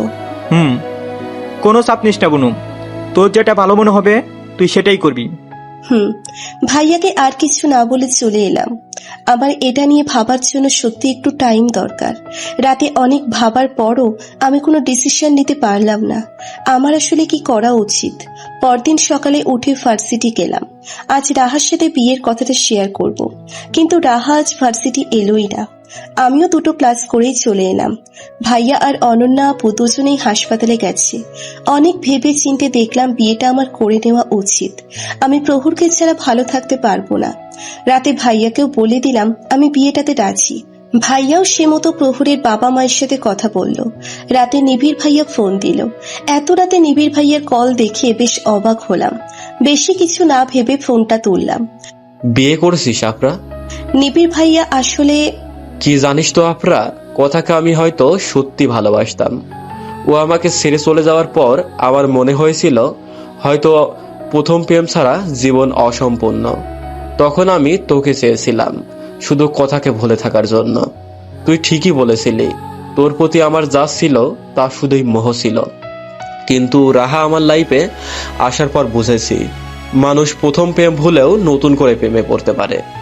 তোর হয়তো মনে হতে পারে আমি এত রং কেন বদলাই, কিন্তু বিশ্বাস কর ভালোবাসা মন থেকে আসে, জোর করে হয় না। আমি জানি ভাইয়া, ভালোবাসা মন থেকে হয়। আমি যেমন প্রহরকে ভালোবেসে তাকে নিয়ে খুশি থাকি, আর তুমিও রাহাকে নিয়ে খুশি থাকবে। ভালো থাকিস আফরা, আর মাঝের ঘটনাগুলোর জন্য ক্ষমা করে দিস। প্রহর খুব ভালো ছেলে, তোকে খুব ভালো রাখবে। নিবিড় ভাইয়ের সাথে কথা বলতে গিয়ে অনেক রাত হয়ে গেল। আমিও ঘুমিয়ে পড়লাম। আজ আর প্রহরের সাথে কথা হলো না। প্রহরের বাড়ির লোক আগামী শুক্রবার বিয়েটা সেরে নিতে চায়। কালই শুক্রবার, বাড়িতে তোড়জোড় শুরু হয়ে গেছে। ভাইয়া আর অনন্যা আপুও ছুটি নিয়েছে। ভাইয়া তো খুব ব্যস্ত, তার একমাত্র বোনের বিয়েতে সে কোনো ত্রুটি রাখতে চায় না। সকাল থেকেই রাহা আমার পিছনে পড়ে আছে, তার সাথে নাকি পার্লারে যেতে হবে। কিন্তু সকাল থেকেই মনটা বড্ড খারাপ। আজ যদি বাবা মা থাকতো তাহলে তারা কত খুশি হতো। তারা থাকলে হয়তো আজকের দিনটা অন্যরকম হতে পারত। সকাল থেকে 20 বার প্রহর ভিডিও কল করেছে। এত লোকের মাঝে কল ধরাটা মোটেও ভালো লাগেনি আমার, তাই ধরিনি। কিন্তু এবার ধরেই ফেললাম। যতক্ষণ না ধরবো ততক্ষণ কল করতেই থাকবে। কি চাই? তোমাকে একটু দেখতেই তো চাইছি তোমাকে। রোজই তো দেখেন, আজ আবার নতুন করে দেখার কি আছে? এতদিন তোমাকে শুধু আফরা হিসেবে দেখেছি, কিন্তু এখন তো মিসেস প্রহর হিসেবে দেখবো। তাই নাকি? আচ্ছা, আমাকে না নিচে ডাকছে, আমি পরে কথা বলছি, বাই। ওকে। বিকেল হয়ে এসেছে। সন্ধেবেলা কাবিন, খুব সাধারণভাবে সব হবে। বাসায় খুব অল্প মানুষই আছে। খালামণিদেরও বলা হয়েছিল, কিন্তু আসেনি। তবে আরাব ভাইয়া ফোন করে বলেছিল আসবে। কিছুক্ষণ পর রাদিফ আর আরাব ভাইয়া এলো। আরাব ভাইয়ার সাথে একটা মেয়েও এসেছিল, হয়তো আরাব ভাইয়ার ওয়াইফ হবে। ভাইয়া মেয়েটার সাথে আমায় পরিচয় করিয়ে দিল। ওর নাম প্রীতি। প্রীতি ভাবি প্রচুর মিশুক মানুষ, খুব সহজেই আমাদের সাথে মিশে গেল। আমি রাদীপকে জিজ্ঞেস করলাম, তোরা যে এখানে এলি, আঙ্কেল রাগ করবে না? তোকে এত কিছু নিয়ে ভাবতে হবে না, তুই শুধু তোর ফিউচার নিয়ে ভাব। বাই দ্য ওয়ে, তোর কোনো ননদ থাকলে বলিস, কিন্তু ট্রাই করে দেখতাম আর কি। ভেবেছিলাম তোর ওই বোন আরশিকে একটু পটাবো, কিন্তু সে তো আমাকে পাত্তাই দেয় না। সিরিয়াসলি রাদীপ, ওর বয়ফ্রেন্ড আছে? তো ব্যাকআপ করে দে না। রাদীপ, সন্ধ্যাবেলা প্রহরটা এলো। অল্প কিছু লোক এলো ওদের সাথে, তবে আন্টি আসেনি। আঙ্কেলকেও খুব হাসি খুশি লাগছে। ওনাদের ভিতরে যে এত কষ্ট লুকানো আছে তা ওনাদের দেখলে বোঝাই যায় না। সব নিয়ম ঠিক মতোই হলো। কাজী সাহেব প্রহরকে কবুল বলতে বললেই সে কবুল বলে দিল, যেন এই মুহূর্তের জন্যই উনি কত যুগ অপেক্ষা করতেছিল। আমি প্রায় ঘন্টাখানিক সময় নিয়ে কবুল বলে দিলাম। কবুল, এই ছোট্ট শব্দটার মধ্যে যে ঠিক কতটা প্রশান্তি লুকিয়ে আছে তা আজ বুঝলাম। হয়তো পবিত্র জিনিসের ক্ষমতা এটাই। দুটি মন আজ এক হলো। প্রহরের মুখে আজ খুব সুন্দর একটা হাসি দেখলাম। এতদিন কখনো তাকে এভাবে মন খুলে হাসতে দেখিনি। রাতের খাবার খেয়ে বাকি সবাই চলে গেল, শুধু প্রহর আর ওর দুটো কাজিন থেকে গেল। আমাদের বাড়িতে বাসরের আয়োজন করা হয়েছে। রাতে প্রহর আমাকে নিয়ে ছাদে গেল। এত রাতে আমরা ছাদে কেন এসেছি? এই রাতে নিস্তব্ধ পরিবেশে তোমার হৃদস্পন্দনটাকে অনুভব করতে চাই। জানো তো আফরা, সবার জীবনেই প্রথম প্রেমটা স্পেশাল হয়। জানি প্রথম প্রেম ভুলে যাওয়া কঠিন, তবুও প্রথম প্রেম ভুলে কিন্তু মানুষ ভালো থাকতে পারে। নতুন ভাবে কাউকে ভালোবেসে ভালো থাকার মাঝে কিন্তু কোনো ভুল নেই। আমার প্রথম প্রেম পূর্ণতা পায়নি তো কি? আপনার প্রথম প্রেম তো পূর্ণতা পেয়েছে, আর আমি তো আমার আসল ভালোবাসা পেয়েছি। আপনি না তুমি। আচ্ছা তুমি, আমার তুমি। খুব ভালোবাসবো তোমায়, দেখে নিও। তোমার আমার ভালোবাসা দেখে লোকেরা জ্বলবে, দেখো। জানেন তো, প্রথম নিবিড় ভাইয়ের বিহেভে খুব খারাপ লাগতো, কিন্তু যখন আমি আপনার সাথে থাকতাম তখন সেগুলো মনেই থাকতো না। আমার জন্য তো তোমার আর রাহার প্রথম প্রেমটা পূর্ণতা পেল, এটাই আমার আনন্দ। প্রথম প্রেমটা আসল না, ভালোবাসাটাই আসল। খুব ভালোবাসি তোমায়। আমিও। সারা জীবন এভাবেই আমার হয়ে থেকো। যদি কখনো ছেড়ে যাওয়ার চেষ্টাও করেছো তো একদম না। জানি তুমি কতটা ফাজিল পিচ্ছি বউ। কি? আমি ফাজিল? আবার পিচ্ছি? আমার পিচ্ছি বউ। আমি নিঃশব্দে ওনার কাঁধে মাথা রাখলাম, একটা শান্তির হাসি দিলাম। অবশেষে কেউ তো আমার হলো, একান্তই আমার হলো, যাকে আমার বড্ড প্রয়োজন। জীবনে প্রথম প্রেম না, আসল ভালোবাসার দরকার। আরে কই যান আপনারা? একটা লাইক দিয়ে যান, এত কিপটামি করেন কেন? একটা লাইকই তো দিবেন, প্লিজ প্লিজ প্লিজ একটা লাইক দিয়ে যান।